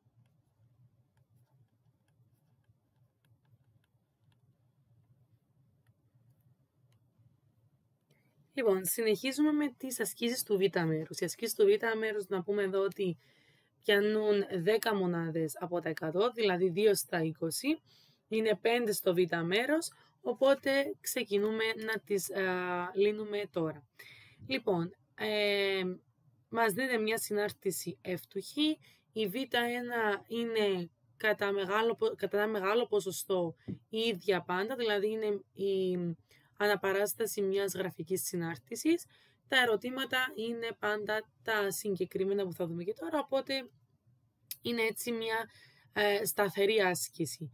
Λοιπόν, πρώτο ερώτημα λέει να βρείτε το πεδίο ορισμού και τα σημεία τομής της γραφικής παράστασης με τους άξονες των συνεταγμένων. Άρα ξεκινούμε με το πεδίο ορισμού. Τα σημειώνω κιόλας για να τα έχουμε. Πεδίο ορισμού θα είναι στην προκειμένη περίπτωση, το συμβολίζουμε D του F από το αγγλικό domain της συνάρτησης F, domain πεδίο ορισμού, θα είναι πάντα το R. Δεν θα έχουμε κανέναν περιορισμό στα χ μας, τα χ παίρνουν οποιαδήποτε τιμή. Μετά έχουμε τα σημεία τομής με τους άξονες. Εδώ θα έχουμε F του 0, δηλαδή θα έχουμε τα σημεία τομής στον άξονα των τεταγμένων, δηλαδή τον ψ. Για να βρούμε τα σημεία στον ψ άξονα, ξέρουμε ότι τα χ είναι 0. Άρα βάζουμε όπου χ το 0, το οποίο βγαίνει 0. Άρα το πρώτο σημείο είναι το 0,0 και σε δεύτερη φάση βάζουμε το F του χ ίσον με 0, δηλαδή το ψ ίσον με 0 για να βρούμε τα χ. Άρα 1 τρίτο χ τρίτης πλην 4 χ ίσον με 0. Για να λυθεί μια τέτοιου είδους εξίσωση πρέπει να βγάλουμε κοινό το χ. Άρα μένει 1 τρίτο χ δευτέρας πλην 4 ίσον με 0. Οπότε ή το χ είναι 0 ή η παρέθεση μας θα είναι 0. Τώρα, κανονική εξίσωση, χωρίζουμε γνωστούς από αγνώστους. Το πλην 4 πάει από την άλλη, γίνεται συν 4. Το επί 1 τρίτο πάει και γίνεται δια 1 τρίτο. Κάνοντας άκρους μέσους γίνεται 12. Και όταν το δευτέρας πάει από την άλλη, γίνεται σύμπλην ρίζα του 12. Σύμπλη ρίζα του 12 σημαίνει στην υπολογιστική, αν το κάνουμε, βγαίνει 2 ρίζα 3, σύμπλην 2 ρίζα 3. Άρα τα σημεία τομής είναι 2 ρίζα 3,0 και πλην 2 ρίζα 3,0. Κάποιος θα έρθει να πει καλά, τι είναι το 2 ρίζα 3, τι είναι το πλην 2 ρίζα 3. Θα το βάλουμε πάνω στην υπολογιστική, στην πορεία όταν πρέπει να τα εφαρμόσουμε πάνω στη γραφική παράσταση για να ξέρουμε περίπου τι σημείο είναι. Λοιπόν, μετά, στο β' ερώτημα λέει να μελετήσουμε τη συνάρτηση ως προς την μονοτονία και τα τοπικά ακρότατα. Για να βρω μονοτονία και τοπικά ακρότατα χρειάζομαι πρώτη παράγωγο. Άρα η παράγωγος της F του Χ είναι 1 τρίτο επί 3 Χ δευτέρας πλην 4. Απλοποιούμε το 3 με το 3, οπότε η πρώτη παράγωγος είναι Χ δευτέρας πλην 4. Για να βρούμε μονοτονία και ακρότατα μηδενίζουμε την πρώτη παράγωγο, άρα Χ δευτέρας πλην 4 ίσον με 0. Χωρίζουμε γνωστούς από αγνώστους και με τον ίδιο τρόπο που κάναμε και πριν, το δευτέρας γίνεται σύμπλην ρίζα πάντα. Οπότε έχουμε δύο τιμές, το συν 2 και το πλην 2, οι οποίες θα μπουν στον πίνακα. Ο πίνακας της μονοτονίας είναι Χ, ευτόνος του Χ και F του Χ. Ορίστε. Λοιπόν, το πεδίο ορισμού είναι το R, οπότε από το πλην άπειρο έως το συν άπειρο. Οι τιμές μπαίνουν από τη μικρότερη στη μεγαλύτερη με διαχωριστικά και ξεκινάμε από τα δεξιά πάντα με το πρόσημο της μεγαλύτερης δύναμης της πρώτης παραγόγου. Γι' αυτό έχουμε και ευτόνων εδώ. Η πιο μεγάλη δύναμη είναι το Χ δευτέρας, το οποίο είναι θετικό, άρα πάμε συν, πλην, συν ένα λάξ, αφού βρήκαμε την κάθε τιμή μία φορά. Οπότε τα βέλη είναι πάνω, κάτω, πάνω, άρα η μονοτονία είναι ότι η F είναι γνησίως αύξουσα στο πλην άπειρο έως πλην 2 κλειστό και από το 2 έως το συνάπειρο. Στα άπειρα βάζουμε πάντα παρεθέσεις. Μετά η F είναι γνησίως φθήνουσα στο διάστημα πλην 2 έως 2. Άρα αυτή είναι η μονοτονία. Για τα ακρότατα θα πούμε ότι στο χ ίσον πλην 2 το F του πλην 2. Άρα ξέρουμε το χ, πρέπει να βρούμε το ψ. Αντικαθιστούμε εννοείται στην F, άρα δηλαδή στην αρχική συνάρτηση, η οποία θα είναι 1 τρίτο πλην 2 στην τρίτη πλην 4 επί πλην 2, βγαίνει πλην 8 τρίτα συν 8, άρα βγαίνει 16 τρίτα. Οπότε το σημείο πλην 2,16 τρίτα είναι εδώ τοπικό μέγιστο. Το ίδιο θα γίνει και για το 2, στο χ ίσον 2 το F του 2, αντικαθιστώ πάλι στην αρχική. Έχουμε 8 τρίτα μείον 8, άρα βγαίνει πλην 16 τρίτα, 2, πλην 16 τρίτα τοπικό ελάχιστο. Να το εδώ, πάει κάτω πάνω, τοπικό ελάχιστο. Και έτσι τελειώνει και το συγκεκριμένο ερώτημα. Το επόμενο ερώτημα λέει να βρούμε την συμπεριφορά της γραφικής στα άκρα του πεδίου ορισμού της. Συνήθως η Β1 μας ζητάει και κυρτότητα και σημεία καμπής. Τι είναι η κυρτότητα, πώς την υπολογίζουμε και πώς υπολογίζουμε τα σημεία καμπής? Είναι τα αντίστοιχα της μονοτονίας και των τοπικών ακρότατων για τη δεύτερη παράγωγο. Άρα για να βρούμε κυρτότητα και σημεία καμπής πρέπει να κάνουμε δεύτερη παράγωγο ίσο με 0 και η διαδικασία συνεχίζεται όπως στην πρώτη παράγωγο, με τη διαφορά ότι αντιβέλη έχουμε κύλα. Προς τα πάνω είναι κυρτή, προς τα κάτω κύλη. Λοιπόν, όπως και να έχει τώρα δεν το χρειαζόμαστε, θέλουμε τη συμπεριφορά της γραφικής στα άκρα.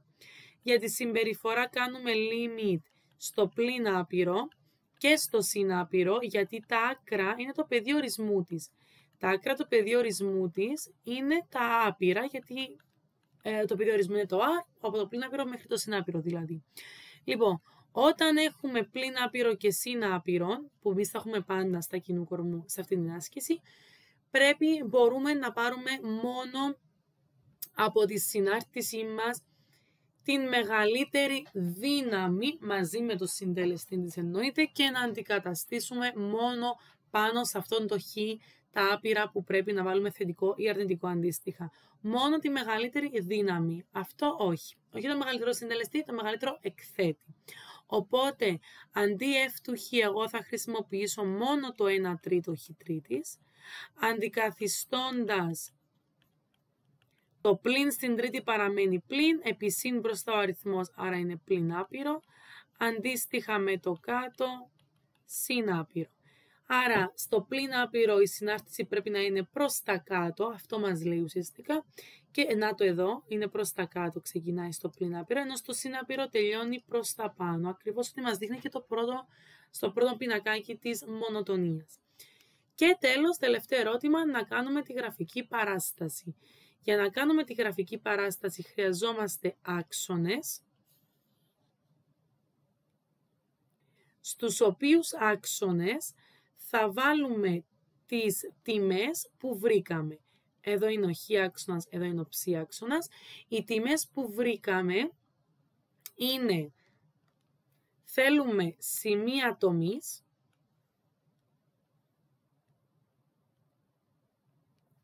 ακρότατα και εννοείται για να δούμε πώς πάει η γραφική, εννοείται μονοτονία. Και από εδώ βολεύει για να δούμε πρακτικά ότι το σχήμα μας θα είναι κάπως έτσι. Και από την μονοτονία καθαρά αυτό που γράψαμε. Και επαλήθευση μετά το πώς κινείται η γραφική. Λοιπόν, συνεχίζοντας, μάζεψα εδώ λίγο τα βασικά πράγματα που χρειαζόμαστε, δηλαδή τα σημεία τομής Είπαμε στην αρχή ότι το 2 ρίζα 3 θα το μετατρέψουμε σε δεκαδικό όταν χρειάζεται στη γραφική παράσταση, το οποίο είναι 2,88, περίπου κοντά στο 3. Το 16 τρίτα είναι 5,3, άρα κοντά στο 5,5 και έχω αριθμίσει τους άξονες. Να πούμε ότι παρατηρούμε ότι τον χ άξονα τον έχω αριθμίσει λίγο πιο αραιά από τον ψ. Άρα, μπορούμε, εσείς θα έχετε τετραγωνισμένο χαρτί, τετραγωνάκια, μπορείτε να αφήσετε 2 τετραγωνάκια στον χ άξονα, όμως δεξιά και αριστερά με τον ίδιο τρόπο, ενώ στον ψ μπορεί να αφήσετε 1, μπορεί να αφήσετε 3, μπορεί πάλι 2, δηλαδή είναι διαφορετικός ο τρόπος που μπορείτε να αριθμίσετε τον χ από τον ψ. Στον χ επίσης μπορείτε να κάνετε 2-2, ενώ στον ψ 1-1, ανάλογα με τις τιμές που έχετε. Επειδή εμένα οι τιμές εδώ είναι μικρές, κοντά μέχρι το 6, το πολύ, μέχρι το 5,5 βγαίνουν, θα το αριθμίσω από το 1 μέχρι το 6, από το 0 μέχρι το 6. Λοιπόν, ξεκινάμε με τα σημεία τομής. Βάλω με κόκκινο, άρα είναι το 0,0. Το 2,8 εδώ είναι το 2,5, άρα 2,8 κάπου εδώ. Το πλην 2,5 είναι εδώ, άρα το πλην 2,8 είναι εδώ, άρα περνάει από αυτά τα τρία σημεία.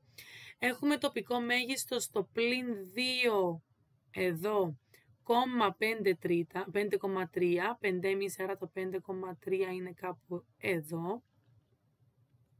Και είναι μέγιστο, άρα για να θυμάμαι το κάνω και έτσι, ενώ το ελάχιστο είναι στο 2, πλην 5,3, άρα περίπου εδώ. Εσάς είπαμε θα είναι λίγο πιο, εδώ είναι το 2, θα είναι λίγο πιο συγυρισμένα, εδώ ελάχιστο. Και με βάση τον πίνακα, αν θυμάστε, το έχετε και γραμμένο λογικά εσείς, θα το δείξω κιόλας εγώ, πάει πάνω, κάτω, πάνω. Άρα πάει πάνω, κάνει μέγιστο, έρχεται κάτω, μισό να το διορθώσω λίγο, έρχεται κάτω, κάνει ελάχιστο και ξαναφεύγει πάνω. Όταν λέμε φεύγει πάνω, εννοούμε πάει πλην άπειρο και συν άπειρο. Άρα από τα βέλη ξέραμε ότι η γραφική θα βγει ακριβώς έτσι. Και τώρα για τη συμπεριφορά της γραφικής που λέγαμε πάνω, στο πλην άπειρο, δηλαδή στα αριστερά, η συνάρτηση είναι κάτω, στο πλην άπειρο, ενώ στο συν άπειρο, δηλαδή στα δεξιά χ, είναι προς τα πάνω, στα θετικά ψ και δεν σταματάει πουθενά. Και αυτή είναι η πρώτη άσκηση του β μέρους. Συνεχίζουμε με την άσκηση β2. Στη β2 μας δίνεται ένας πίνακας, δίνεται ηλικία, λέει, 6 ηλεκτρονικών υπολογιστών, έχουμε 6, σε χρόνια και ο αριθμός των επισκευών που έγιναν για τον κάθε ένα μέχρι σήμερα. Άρα έχουμε 6 υπολογιστές, την ηλικία τους και ο αριθμός επισκευών. Επειδή είμαστε στο κεφάλαιο, ζητάει διάγραμμα διασποράς, γραμμικό συντελεστή σχέδισης κλπ. Είμαστε στην στατιστική, όπου χρειαζόμαστε, αυτός είναι ο γραμμικός συντελεστής της σχέδισης, άρα χρειαζόμαστε και το τυπολόγιο μας. Αρχικά, για να κάνουμε το διάγραμμα διασποράς, χρειαζόμαστε άξονες. Στην στατιστική οι άξονες μας θα είναι συνήθως θετικοί ημιάξονες. Όταν λέω θετικοί ημιάξονες εννοώ μόνο θετικά χ και ψ, δηλαδή δεξιά και προς τα πάνω. Λοιπόν, εδώ είναι το χ, δηλαδή το χ τι ήταν η ηλικία του ηλεκτρονικού υπολογιστή, ενώ το ψ ήταν ο αριθμός επισκευών. Οι άξονες, το χ στους άξονες πάει από το 2 μέχρι το 6, άρα το χωρίζουμε σε 1, 2, 3, 4, 5, 6, βάζω και έναν 7. Ωραία, οπότε αριθμίσαμε τον άξονα χ και ψ και τώρα πάμε για να κάνουμε το διάγραμμα διασποράς, απλά βάζουμε τα σημεία. Ο πρώτος υπολογιστής έχει ηλικία 2 χρόνων, αριθμό επισκευών 4, άρα ο πρώτος είναι εδώ, πάλι στο τετραγωνισμένο χαρτί εσείς. Μετά είναι 3 με 6, άρα 3 χρόνια 6 επισκευές. Εδώ. Μετά 4 με 8.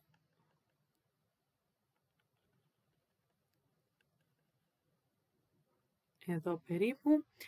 5 με 10.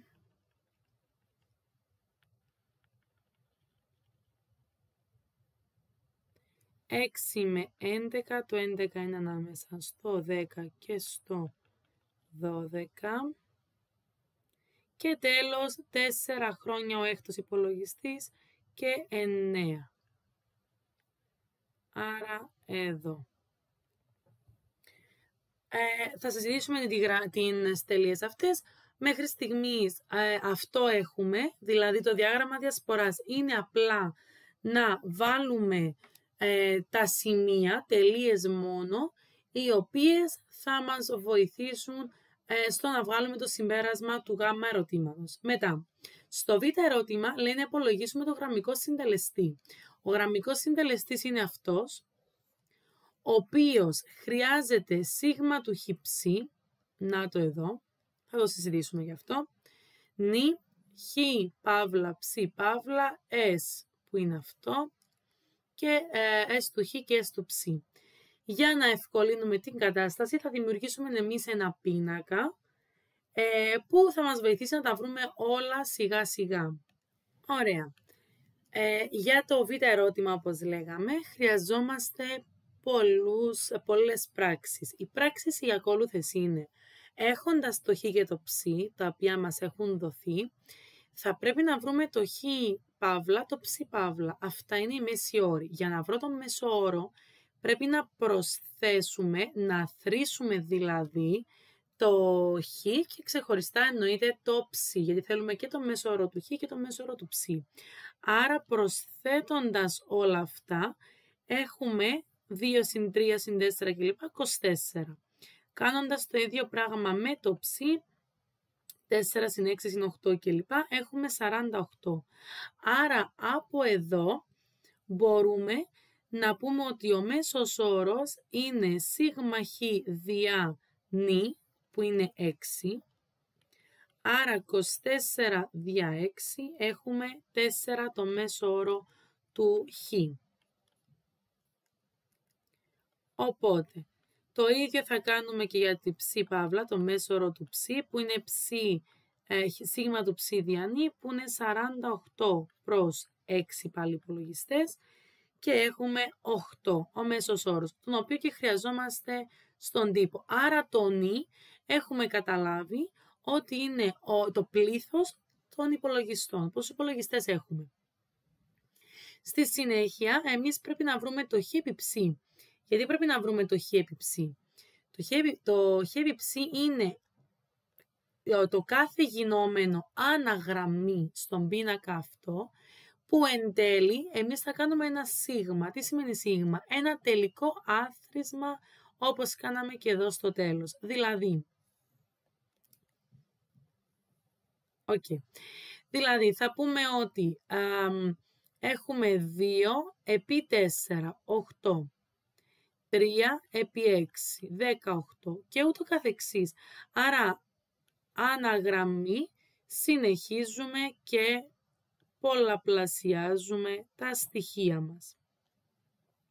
Και βγαίνουν αυτά τα αποτελέσματα. Άρα, στο τέλος, το σίγμα χ ψ, αθροίζοντας όλα αυτά, θα μας βγει 2,10, το οποίο θα αντικαταστήσουμε και στον τύπο. Στη συνέχεια θέλουμε να κάνουμε το χ πλην το χ παύλα στη Δευτέρα. Αυτό χρειάζεται για να το βάλουμε, για να βρούμε τον παρονομαστή. Έχουμε σίγμα του χ, σίγμα του ψ. Το σίγμα, το S του χ, είναι η τυπική απόκληση. Για την τυπική απόκληση χρειαζόμαστε αυτή την παρέθεση, το χ πλην το μέσο όρο στο τετράγωνο, το οποίο και θα κάνω σίγμα, δηλαδή θα προσθέσω. Μετά θα το βάλω δια 6 υπολογιστές και εν τέλει μέσα στην ρίζα. Άρα σε πρώτη φάση θα το δείξουμε αναλυτικά, θα είναι 2 που είναι το χ, θα το βάλω χ πλην το μέσο όρο, που είναι σταθερός ο μέσος όρος, είναι πλην 4 στη Δευτέρα και βγαίνει 4. Μετά είναι 3 που είναι το χ στη στήλη του εδώ, μείον το μέσο όρο που είναι σταθερό 4 ίσον με 1. Συνεχίζοντας η ίδια διαδικασία 4 πλην 4 στη Δευτέρα 0, 5 πλην 4 στη Δευτέρα 1 και ούτω καθεξής. Και εν τέλει ερχόμαστε και προσθέτουμε αυτά τα στοιχεία και μας δίνουν ένα άθροισμα 10 που θα το χρειαστούμε παρακάτω. Το ίδιο κάνουμε και με τη στήλη των ψ. Ο μέσος όρος των ψ είναι 8, άρα έχουμε 4 που είναι αυτό, μείον 8 στο τετράγωνο, βγαίνει μείον 4 στο τετράγωνο, 16. Θα το ψ, 6 πλην 8 στο τετράγωνο βγαίνει 4 και ούτω καθεξής. Μετά έχουμε 0, 4, 9 και 1 και με την ίδια λογική προσθέτουμε όλα τα στοιχεία που μας βγαίνουν 34. Άρα για να βρω το S του Χ πρέπει να κάνω 10 δια το πλήθος, όπως κάναμε για το μέσο όρο, αλλά μέσα στη ρίζα. Και αυτό θα μας βγει 1,291. Το ίδιο θα κάνουμε και για το S του ψ, που θα είναι το 34 δια 6 που είναι υπολογιστές εντός της ρίζας και μας βγαίνει περίπου 2,380. Άρα ο συντελεστής συσχέτισης που φαίνεται και πάνω στον τύπο είναι σίγμα του χ ψ, άρα αυτό 2,10 πλην νη που είναι 6 υπολογιστές επί το μέσο όρο του χ επί το μέσο όρο του ψ δια νη που είναι 6 επί το σίγμα του χ, το S του χ που βρήκαμε εδώ, επί το S του ψ που βρήκαμε πιο κάτω. Και ο αριθμός βγαίνει 0,976. Εδώ να πούμε ότι το R, ο συντελεστής συσχέτισης, παίρνει τιμές από το πλην 1 μέχρι το 1. Δηλαδή, αν εγώ έβρισκα ένα αριθμό 1, κάτι, τότε θα ήταν λάθος, θα πρέπει να ελέγξουμε ξανά τις πράξεις μας.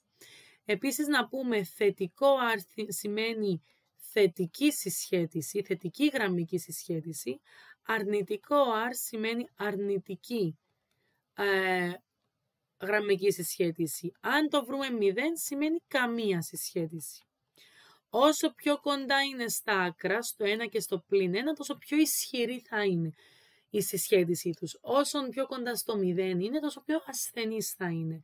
Άρα στο γάμα ερώτημα που μας λέει να χαρακτηρίσουμε το είδος της συσχέτισης μεταξύ των ηλικίας του υπολογιστή και των αριθμών επισκευών, που αυτό φαινόταν και από το διάγραμμα, πάει προς τα πάνω. Και από εδώ μπορούμε να πούμε ότι είναι θετικός αριθμός, άρα υπάρχει μία θετική κοντά στο 1 και φαίνεται ότι η ευθεία είναι, οι τελείες είναι σχεδόν όλες σε μία γραμμή, άρα είναι ισχυρή γραμμική συσχέτιση. Τι σημαίνει με απλά λόγια αυτό? Σημαίνει ότι καθώς αυξάνεται η ηλικία του υπολογιστή, όσο πιο μεγάλη δηλαδή είναι η ηλικία του υπολογιστή, τόσες πιο πολλές επισκευές θα χρειάζεται. Αυτό σημαίνει θετική. Αρνητική θα σημαίνει ότι όσο πιο μεγάλος είναι ο υπολογιστής, γιατί το ένα πρέπει να αυξάνεται πάντα, τόσο λιγότερες επισκευές θα χρειαζόταν, αν ήταν αρνητική συσχέτιση. Αν δεν υπήρχε συσχέτιση, σημαίνει ότι δεν υπάρχει κάποια σχέση μεταξύ των δύο μεταβλητών. Και καλό εδώ είναι να γραφτεί αυτό ότι όσο μεγαλύτερη είναι η ηλικία του υπολογιστή, τόσο περισσότερες επισκευές θα χρειαστεί. Και έτσι τελειώνει και η συγκεκριμένη άσκηση. Συνεχίζοντας με τη Β3 άσκηση, λέει ότι μας δίνει μια συνάρτηση π του ταφ, η οποία λέει ότι υπολογίζει συναρτήσει του χρόνου t, άρα το t είναι σε χρόνια, τον πληθυσμό μιας χώρας σε εκατομμύρια για τα επόμενα 25 χρόνια. Ο ρυθμός μεταβολής, λέει, του πληθυσμού δίνεται από τη σχέση π τόνος του ταφ, που είναι αυτό, και μας δίνει και το διάστημα. Αν σήμερα ταφ ίσο με 0, λέει, Ο πληθυσμός της χώρας είναι 30 εκατομμύρια, να αποδείξετε ότι το π του t είναι τόσο. Άρα, όταν μας λέει για ρυθμό μεταβολής, ο ρυθμός μεταβολής είναι η πρώτη παράγωγος. Μας το έδωσε ξεκάθαρα ή θα μπορούσε να μας δώσει μια άλλη συνάρτηση π του t, ξέρω εγώ, και εμείς θα έπρεπε να καταλάβουμε ότι είναι η παράγωγος της αρχικής. Άρα, για να βρω την αρχική συνάρτηση, δηλαδή να φύγει ο τόνος, το είχαμε κάνει και σε μια αρχική άσκηση, ότι είχαμε πει ότι για να φύγει ο τόνος, η πρώτη παράγωγος, πρέπει να κάνουμε ολοκλήρωμα. Άρα θα κάνουμε ολοκλήρωμα ως προς t, άρα t, για να βρούμε τη συνάρτηση. Είναι πλην 1 δέκατο, αυτό μένει, είναι συντελεστής, ταβ Δευτέρας δια 2, συν 2 ταβ συν c. Οπότε το π του t είναι πλην 1 εικοστό ταβ Δευτέρας, πολλαπλασιάζουμε τους παρονομαστές, συν 2t συν c. Λέει ότι για σήμερα ταβ, άρα όταν το ταβ είναι 0 λέει, ο πληθυσμός που είναι το π είναι 30 εκατομμύρια. Άρα ίσο με 30, όχι 30 εκατομμύρια, ίσο με 30 γιατί ο πληθυσμός είναι σε εκατομμύρια. Άρα ουσιαστικά αυτή η πληροφορία μας λέει να βάλουμε, να αντικαταστήσουμε όπου ταβ το 0 και όλο να ισούται με αυτόν τον αριθμό, το 30, με σκοπό να βρούμε το c. Άρα η συνάρτησή μας είναι η πλην 1 εικοστόν ταβ Δευτέρας συν 2 ταβ συν 30. Και αποδείξαμε αυτό που έπρεπε. Συνεχίζουμε στο δεύτερο ερώτημα που λέει σε πόσα χρόνια ο πληθυσμός αναμένεται να είναι 45 εκατομμύρια. Άρα ψάχνει σε πόσα χρόνια. Άρα τα χρόνια ήταν το t. Οπότε εμείς ψάχνουμε το t έτσι ώστε ο πληθυσμός, το π δηλαδή, να γίνει 45 εκατομμύρια. Άρα έχουμε ότι το πλην 1 δια 20 t Δευτέρας συν 2t συν 30 πρέπει να ισούνται με 45. Για να το λύσουμε εμείς το συγκεκριμένη άσκηση πρέπει να κάνουμε ομώνυμα, δηλαδή δεν θέλει τίποτε, θέλει 20, θέλει 20, θέλει 20. Άρα η εξίσωση μας γίνεται πλην t Δευτέρας συν 40t συν 600 ίσον 900. Θα τα πάρουμε όλα δεξιά για να γίνει το πλην t Δευτέρας θετικό. Άρα έχουμε t Δευτέρας πλην 40t πλην 600 συν 900. Άρα έχουμε το t Δευτέρας πλην 40t συν 300 ίσον με 0. Για να λυθεί συγκεκριμένη άσκηση μπορεί είτε να κάνουμε διακρίνουσα και τον τύπο μας ή να πούμε ότι θέλουμε δύο αριθμούς. Όταν τους πολλαπλασιάσουμε να μας δίνουν συν 300, άρα ομόσημοι και οι δύο αρνητικοί, και να τους προσθέσουμε πλην 40. Άρα t πλην 30, t πλην 10. Άρα το t είναι 30 ή το t είναι 10. Ξέρουμε ότι το t μας είπε η άσκηση ότι παίρνει τιμές από το 0 ως το 25, άρα αυτή εδώ απορρίπτεται, οπότε σε ένα χρόνο ο πληθυσμός θα αναμένεται να είναι 45 εκατομμύρια. Καλό είναι να απαντούμε με προτάσεις στο τέλος. Λοιπόν, και πάμε στο γάμα που λέει σε πόσα χρόνια ο πληθυσμός θα αρχίσει να μειώνεται.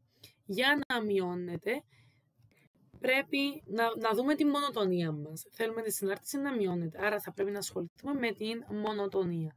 Άρα η πρώτη παράγωγος, είτε κάποιος μπορεί να την κάνει από εδώ, είτε ξέρουμε ποια είναι η πρώτη παράγωγος, έτσι. Πλην 1 δέκατο t συν 2. Άρα έχουμε πλην 1 δέκατο t συν 2, μηδενίζουμε την πρώτη παράγωγο. Οπότε έχουμε πλην 1 δέκατο t συν 2 ίσον με 0. Οπότε έχουμε 2 ίσον 1 δέκατο t. Διαιρούμε με το συντελεστή του t, άρα t ίσον 20. Καλό είναι να γίνει και ένα πινακούι για να δούμε τι συμβαίνει. Άρα έχουμε t πρώτην παράγωγο και το π του t.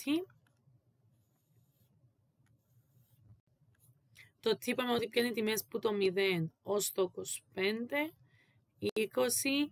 Για να δούμε το πρόσημο, πρέπει να βάλουμε ένα αριθμό στην πρώτη παράγωγο πιο μεγάλο από το 20, άρα να βάλουμε το 21 για παράδειγμα, που έχουμε πλην 1 δέκατο επί 21 συν 2, πλην 21 δέκατα συν 2, βγαίνει πλην 1 δέκατο. Αρνητικό, θετικό. Άρα πάει γνησίως αύξουσα στο 0 έως το 20 και γνησίως φθήνουσα στο 20 έως 25. Άρα πότε θα ξεκινήσει να μειώνεται? Αφού φτάνει στο χ ίσον 20 έχουμε ολικό μέγιστο. Γιατί ολικό μέγιστο? Γιατί είναι το μοναδικό μέγιστο της γραφικής μας. Τότε αυτό θα είναι το μεγαλύτερο σημείο της γραφικής, άρα από το 20 και μετά θα αρχίσει να μειώνεται. Άρα θα αρχίσει να μειώνεται, ο πληθυσμός θα αρχίσει να μειώνεται μετά τα 20 χρόνια. Και αυτό είναι και το τέλος της Β3 άσκησης. Συνεχίζουμε με την πρώτη τελευταία άσκηση του γραπτού, η οποία λέει ότι στο διπλανό σχήμα δίνεται ένα τετράπλευρο ήτα γάμμα δέλτα ζήτα, το οποίο είναι ορθογώνιο τραπέζιο, έχουμε παράλληλες πλευρές, η ήτα γάμμα λέει 4, η ζήτα δέλτα 8, η ζήτα ήτα 3, έχουμε ορθογώνιο παραλληλόγραμμο με β γάμμα 5 και το καθεξής. Λοιπόν, λέει με κέντρο το α και ακτίναν αβ, γράφουμε τόξο β θ και τόξο β θ, το σκιασμένο χωρίο β γ δ ε ή θ β στρέφεται πλήρη στροφή γύρω από τον ευθεία ε. Θέλουμε έναν παδό ολικής και όγκο. Άρα εμείς τι πρέπει να κάνουμε εδώ? Πρέπει αρχικά να έρθουμε να βάλουμε τις εικόνες των γραμμάτων μας. Δηλαδή αν είναι το β εδώ, θα είναι το β τόνος. Όσα γράμματα είναι στον άξονα δεν έχουν εικόνα, δεν έχουν καθρέφτη ουσιαστικά. Το γ είναι εδώ, άρα το γ τόνος θα είναι στη ίδια ευθεία με το β, άρα εδώ είναι το γ τόνος, το ζ όχι, το ε επίσης στην ευθεία τους, το ε τόνος και το δ πιο δεξιά, άρα δ τόνος. Κάνουμε τα σχήματα αντίστοιχα με το πώς είναι και εδώ, άρα διαγράφω εγώ εδώ το τόξο, εδώ μία οριζόντια,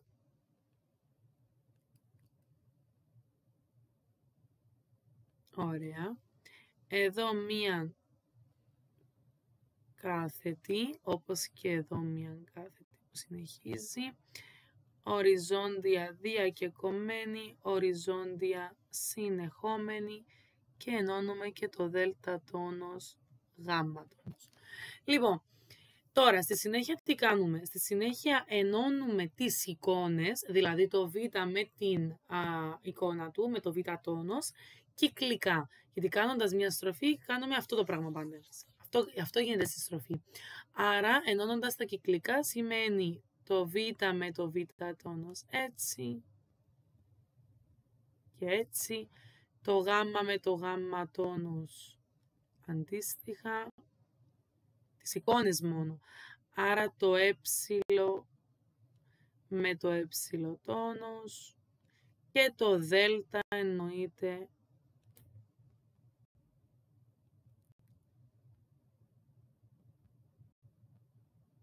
με το δ τόνος. Και το σχήμα που δημιουργείται είναι αυτό. Τώρα εμείς πρέπει να έρθουμε να δούμε, να αναγνωρίσουμε ποια σχήματα έχουμε.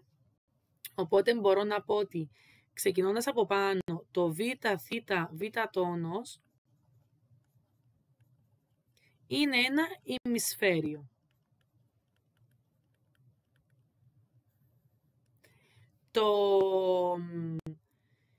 β γάμμα γάμμα τόνος β τόνος είναι β γάμμα γάμμα τόνος β τόνος είναι ένας κύλινδρος, άρα θα το ονομάσω κύλινδρο 1.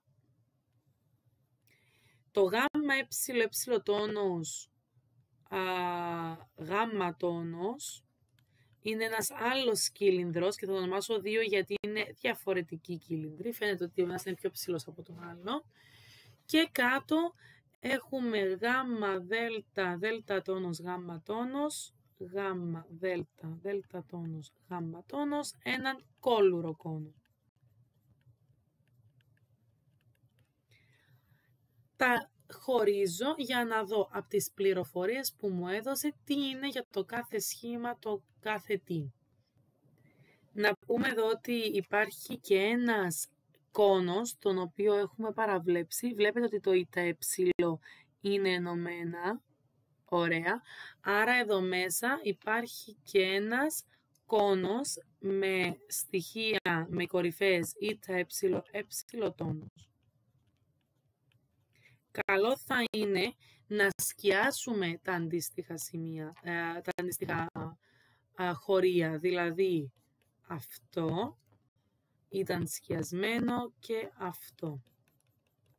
Και έτσι φαίνεται ξεκάθαρα και ο κόνος που παραμένει στο εσωτερικό και επίσης φαίνεται ξεκάθαρα τι θα χρειαστούμε.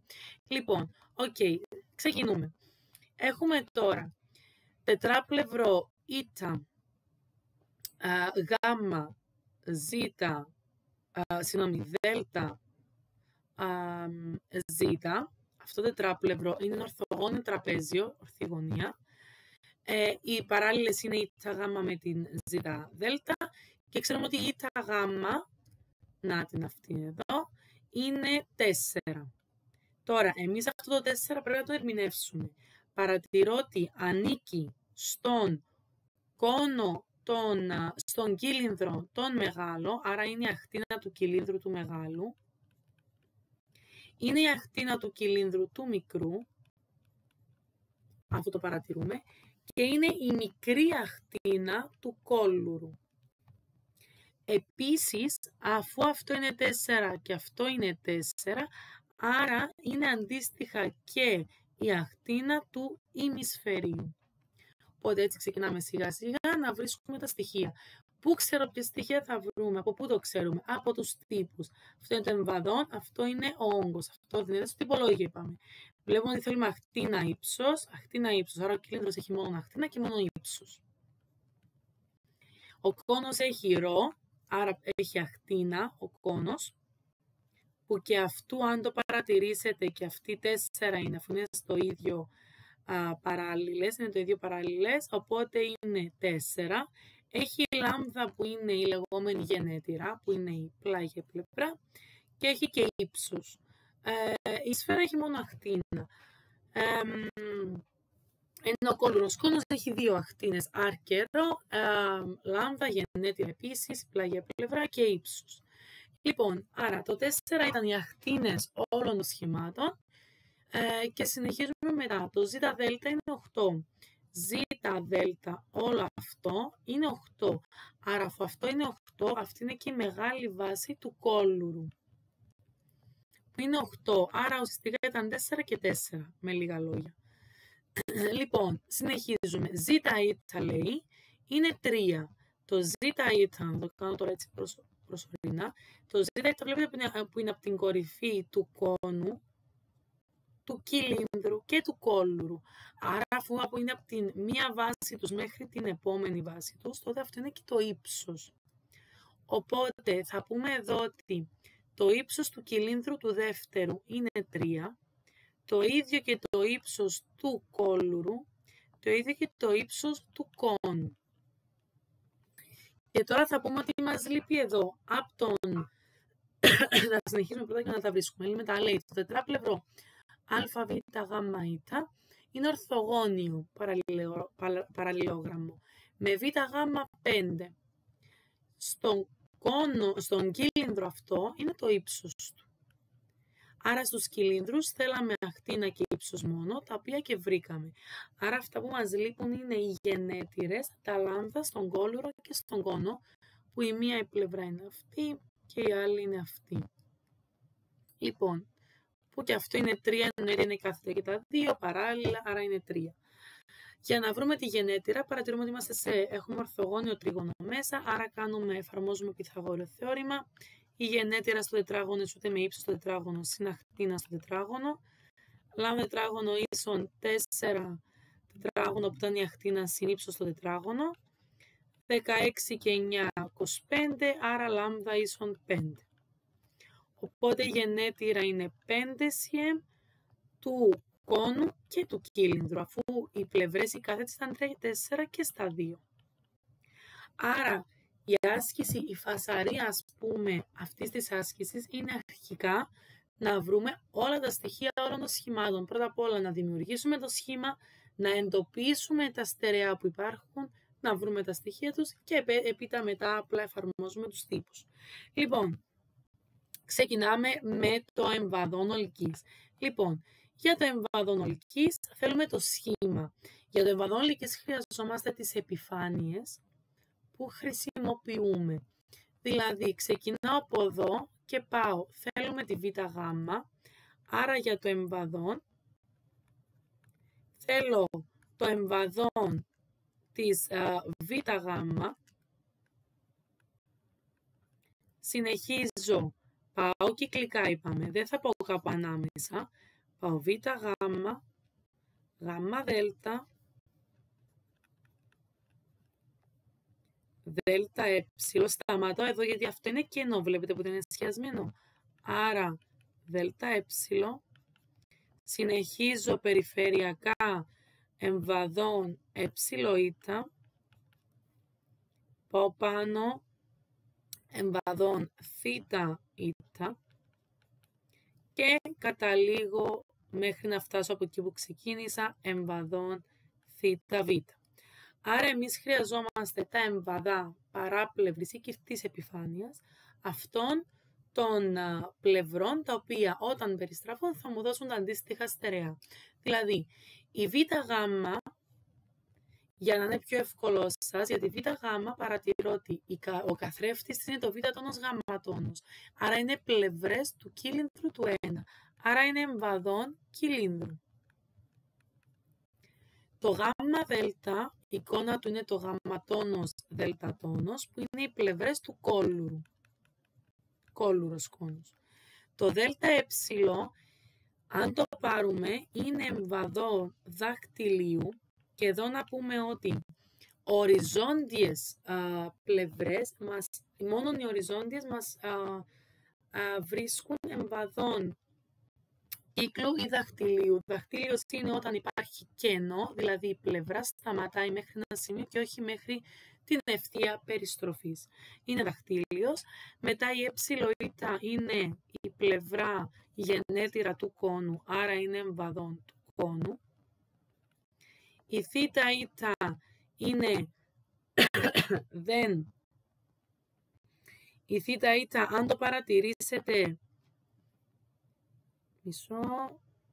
ωραία, αν το παρατηρήσετε είναι πάνω στον άξονα, άρα δεν μας δημιουργεί κάποιο σχήμα, άρα δεν θα τη χρειαστώ, ενώ η θήτα β είναι το τόξο, το οποίο μας δημιουργεί το ημισφαίριο.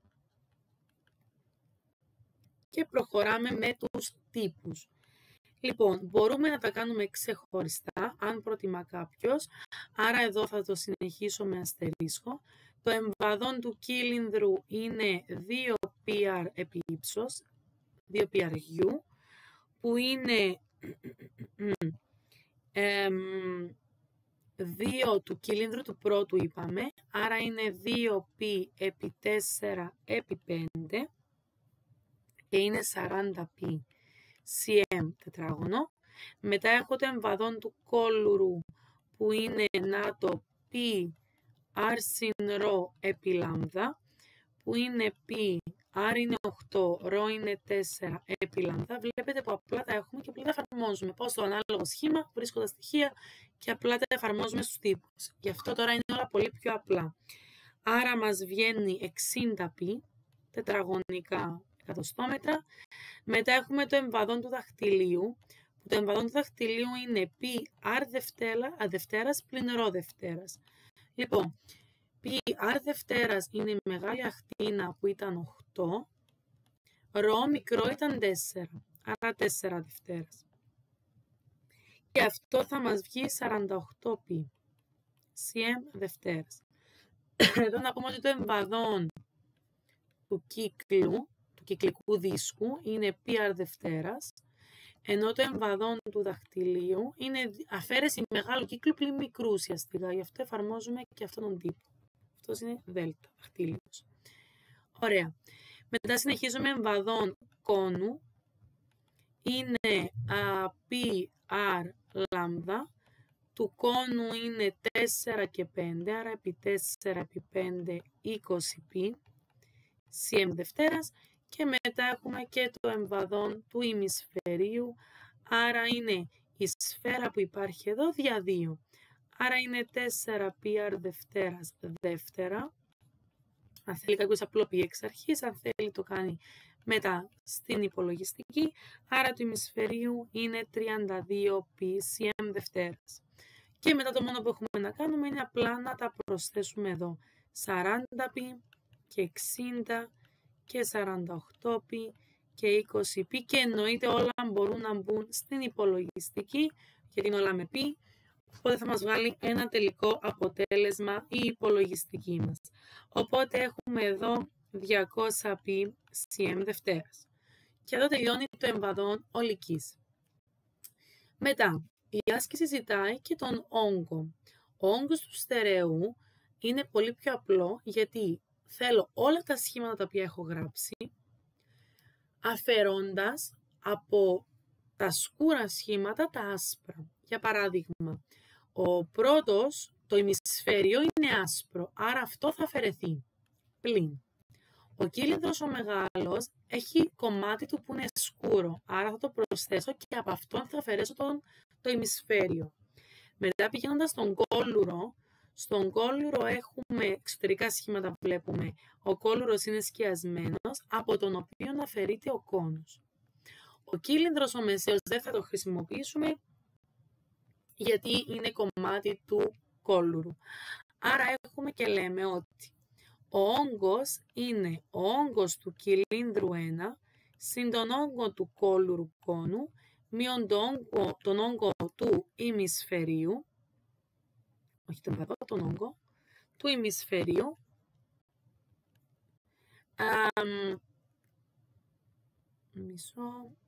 ωραία, μείον τον όγκο του κόνου. Και πάλι εδώ μπορούμε να τα βρούμε ξεχωριστά το καθένα. Ο όγκος του κυλίνδρου είναι PR Δευτέρας επί ύψος. Πάμε στο σωστό κύλινδρο, τον 1, 4 και 5. Άρα είναι π επί 4 Δευτέρας επί 5, που είναι το ύψος. Άρα έχουμε ο κύλινδρος μας είναι 80π cm τρίτης. Προσέξτε, θέλω να βάζετε και τα μονάδες μέτρησης, γιατί μην ρισκάρουμε να χάσουμε κάποια μονάδα. Λοιπόν, ο όγκος του κόλουρου είναι π επί ύψος δια 3, r τετράγωνο συν r επί ρ συν ρ τετράγωνο. Το ύψος του κόλουρου, να το δούμε εδώ πάνω, ήταν 3 δια 3. Η μεγάλη ακτίνα ήταν 8, η μικρή ήταν 4. Άρα μας βγαίνει αυτό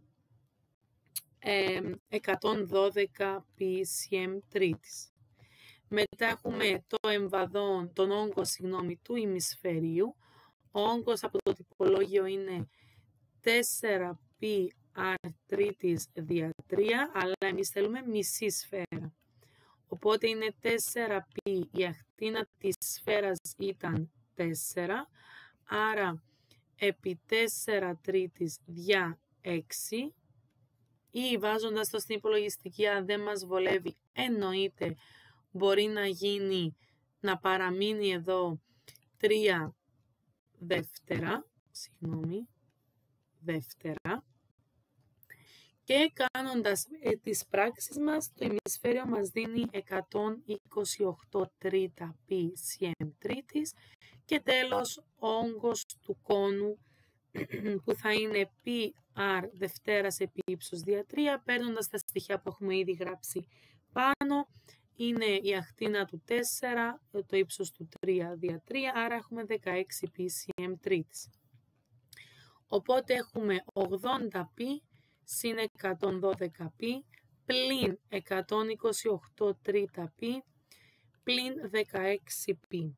Άρα στο τέλος θα έχουμε το αποτέλεσμα που είναι 400 τρίτα π cm τρίτης. Και έτσι βρίσκουμε και τον όγκο του σχήματος μας. Και πάμε στην τελευταία άσκηση του γραπτού που λέει: ο προσωπικός μυστικός κωδικός εισόδου ενός πελάτη μιας τράπεζας στην ηλεκτρονική ιστοσελίδα της είναι ένας εξαψήφιος αριθμός που σχηματίζεται με τα ψηφία 0 έως 9. Τα ψηφία αυτά μπορούν να επαναλαμβάνονται και να βρίσκονται σε οποιαδήποτε από τις 6 θέσεις του αριθμού. Για παράδειγμα, οι αριθμοί 0, 9, 9, 8, 24 και το καθεξής μπορεί να είναι η προσωπική κωδική εισόδου πελατών της τράπεζας αυτής στην ηλεκτρονική ιστοσελίδα. Δηλαδή, όταν εμείς δημιουργούμε στην ύλη μας τετραψήφιους, τριψήφιους αριθμούς, πάντα λέμε ότι το 0 δεν μπορεί να μπει στην αρχή, γιατί ένας αριθμός, όταν είναι τετραψήφιος, τοποθετώντας το 0 στην πρώτη θέση, στην αρχική θέση, αυτόματα ο τετραψήφιος γίνεται τριψήφιος. Στην προκειμένη περίπτωση, επειδή μιλάμε για κωδικό, το 0 μπορεί να μπει στην αρχή και μας το επιβεβαιώνει και η άσκηση. Θέλουμε να δούμε το πολύ πόσοι προσωπικοί αριθμοί υπάρχουν. Άρα εμείς θα έρθουμε να το κάνουμε με δύο τρόπους. Επειδή υπάρχουν 10 ψηφία από το 0 μέχρι το 9, άρα έχουμε 10 ψηφία και θέλουμε να κάνουμε έναν εξαψήφιο αριθμό με επανάληψη ψηφίων. Ο πρώτος τρόπος είναι να πούμε ότι έχουμε επαναληπτικές διατάξεις, άρα έχουμε επιλογή 10 ψηφίων για να τοποθετήσουμε σε 6 θέσεις. Ο τύπος αυτός πάει σαν χεστή, άρα 10 στην έκτη. Το αποτέλεσμα 1 με 6 μηδενικά, δηλαδή 1 εκατομμύριο. Ο δεύτερος τρόπος για το πρώτο ερώτημα είναι να κάνουμε τον πίνακα με τα ψηφία. Θέλουμε 6 ψηφία, 2, 3, 4, 5, 6. Έχουμε 10 επιλογές εδώ, αφού επαναλαμβάνονται 10, 10, 10, 10, 10 και από την αρχή της απαρίθμησης να πολλαπλασιάσουμε αυτούς τους αριθμούς. Και είναι πάλι 1 εκατομμύριο. Το β' ερώτημα λέει, αν ένας πελάτης ξέχασε τον ακριβή προσωπικό κωδικό του, αλλά θυμάται ότι αρχίζει ή με το ψηφίο 5 ή με το ψηφίο 6 και είναι άρτιος και πιθανότητα να σχηματίσει τον αριθμό. Άρα, κάνοντας πίνακα, σε αυτή την περίπτωση που έχουμε περιορισμούς, ίσως είναι πιο απλό να γίνει με πίνακα, λέει ή ξεκινάει με το 5 ή ξεκινάει με το 6. Άρα εδώ θα έχουμε μόνο δύο επιλογές. Άρα όταν έχουμε περιορισμούς, έχουμε ιδιαιτερότητες, μετακινούμαστε στην αντίστοιχη θέση του ψηφίου που μας δίνει την ιδιαιτερότητα. Δηλαδή, αν αρχίζει με το 5 ή με το 6, σημαίνει στην αρχή θα έχουμε δύο επιλογές, ή το 5 ή το 6. Αφού είναι άρτιος, για να είναι άρτιος πρέπει να τελειώνει σε 0, 2, 4, 6 ή 8.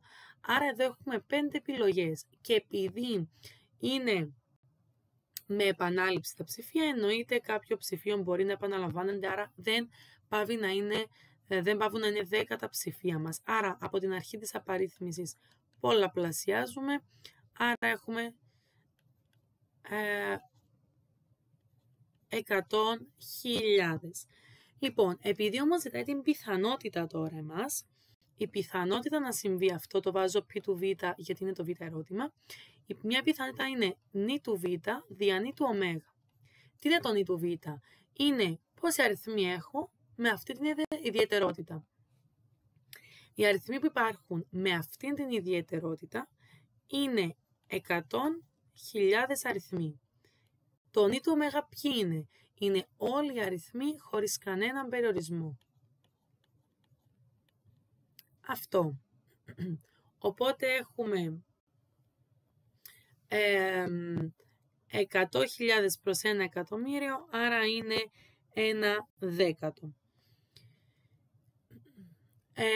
Και μετά πάμε στο γάμμα ερώτημα.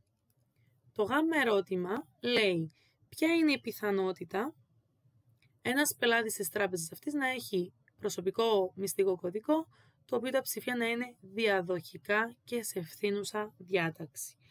Αφού να είναι διαδοχικά και σε ευθύνουσα διάταξη, τη σημεία θα είναι αριθμοί του τύπου 9, 8, 7, 6, 5, 4, ή αν δεν βάλω το 9, θα ξεκινήσει με 8, 7, 6, 5, 4, 3 και ούτω καθεξής. Άρα, με αυτή τη λογική, μπορώ να σχηματίσω τους αριθμούς, γιατί είναι λίγοι.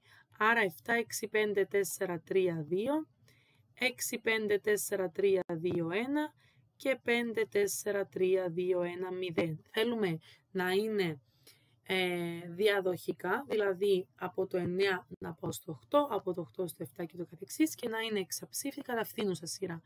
Άρα η πιθανότητα αυτή είναι 5 στο 1 εκατομμύριο. Στη συνέχεια το δέλτα ερώτημα λέει ποια είναι η πιθανότητα ένας πελάτης της τράπεζας αυτής να έχει προσωπικό μυστικό αριθμό, το οποίο όλα τα ψηφία να είναι διαφορετικά, να περιέχει το 5 και το 9, αλλά το 9 να προηγείται του 5. Άρα σε αυτήν την περίπτωση ο αριθμητής μου θα είναι, νη του δέλτα θα το ονομάσουμε, θα είναι από τις 6 θέσεις, αφού είναι εξαψήφιος, επιλέγω τις 2 για να τοποθετήσω το 9 και το 5 στις θέσεις που θέλω εγώ. Άρα μετά μου μένουν ακόμα 8 ψηφία, αφού τα θέλω χωρίς επανάληψη πλέον, γι' αυτό και βάλα δέλτα κεφαλαίο από τις απλές διατάξεις.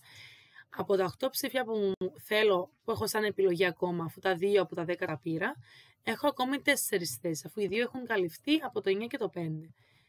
Οπότε αυτός ο τύπος είναι 6 παραγοντικό διά 2 παραγοντικό επί 6 πλην 2 παραγοντικό, ο πρώτος, ενώ ο άλλος είναι 8 παραγοντικό επί 8 πλην 4 παραγοντικό. Άρα ισούται με 15 το πρώτο επί 8 παραγοντικό δια 4 παραγοντικό. Υπολογιστική αυτό, μπορούμε να το κάνουμε τώρα έτσι, να το απλοποιήσουμε. Εσείς θα θέλετε με υπολογιστική. Βγαίνει 25.200. Άρα η πιθανότητα να συμβεί αυτή είναι 25.200 δια όλους τους περιορισμούς χωρίς κανέναν, όλες τις περιπτώσεις χωρίς κανέναν περιορισμό. Άρα δια 1 εκατομμύριο, το οποίο μας βγαίνει σαν αποτέλεσμα 63 δια 2.500. Και εδώ τελειώνει και η Β5 άσκηση και το γραπτό ολόκληρο.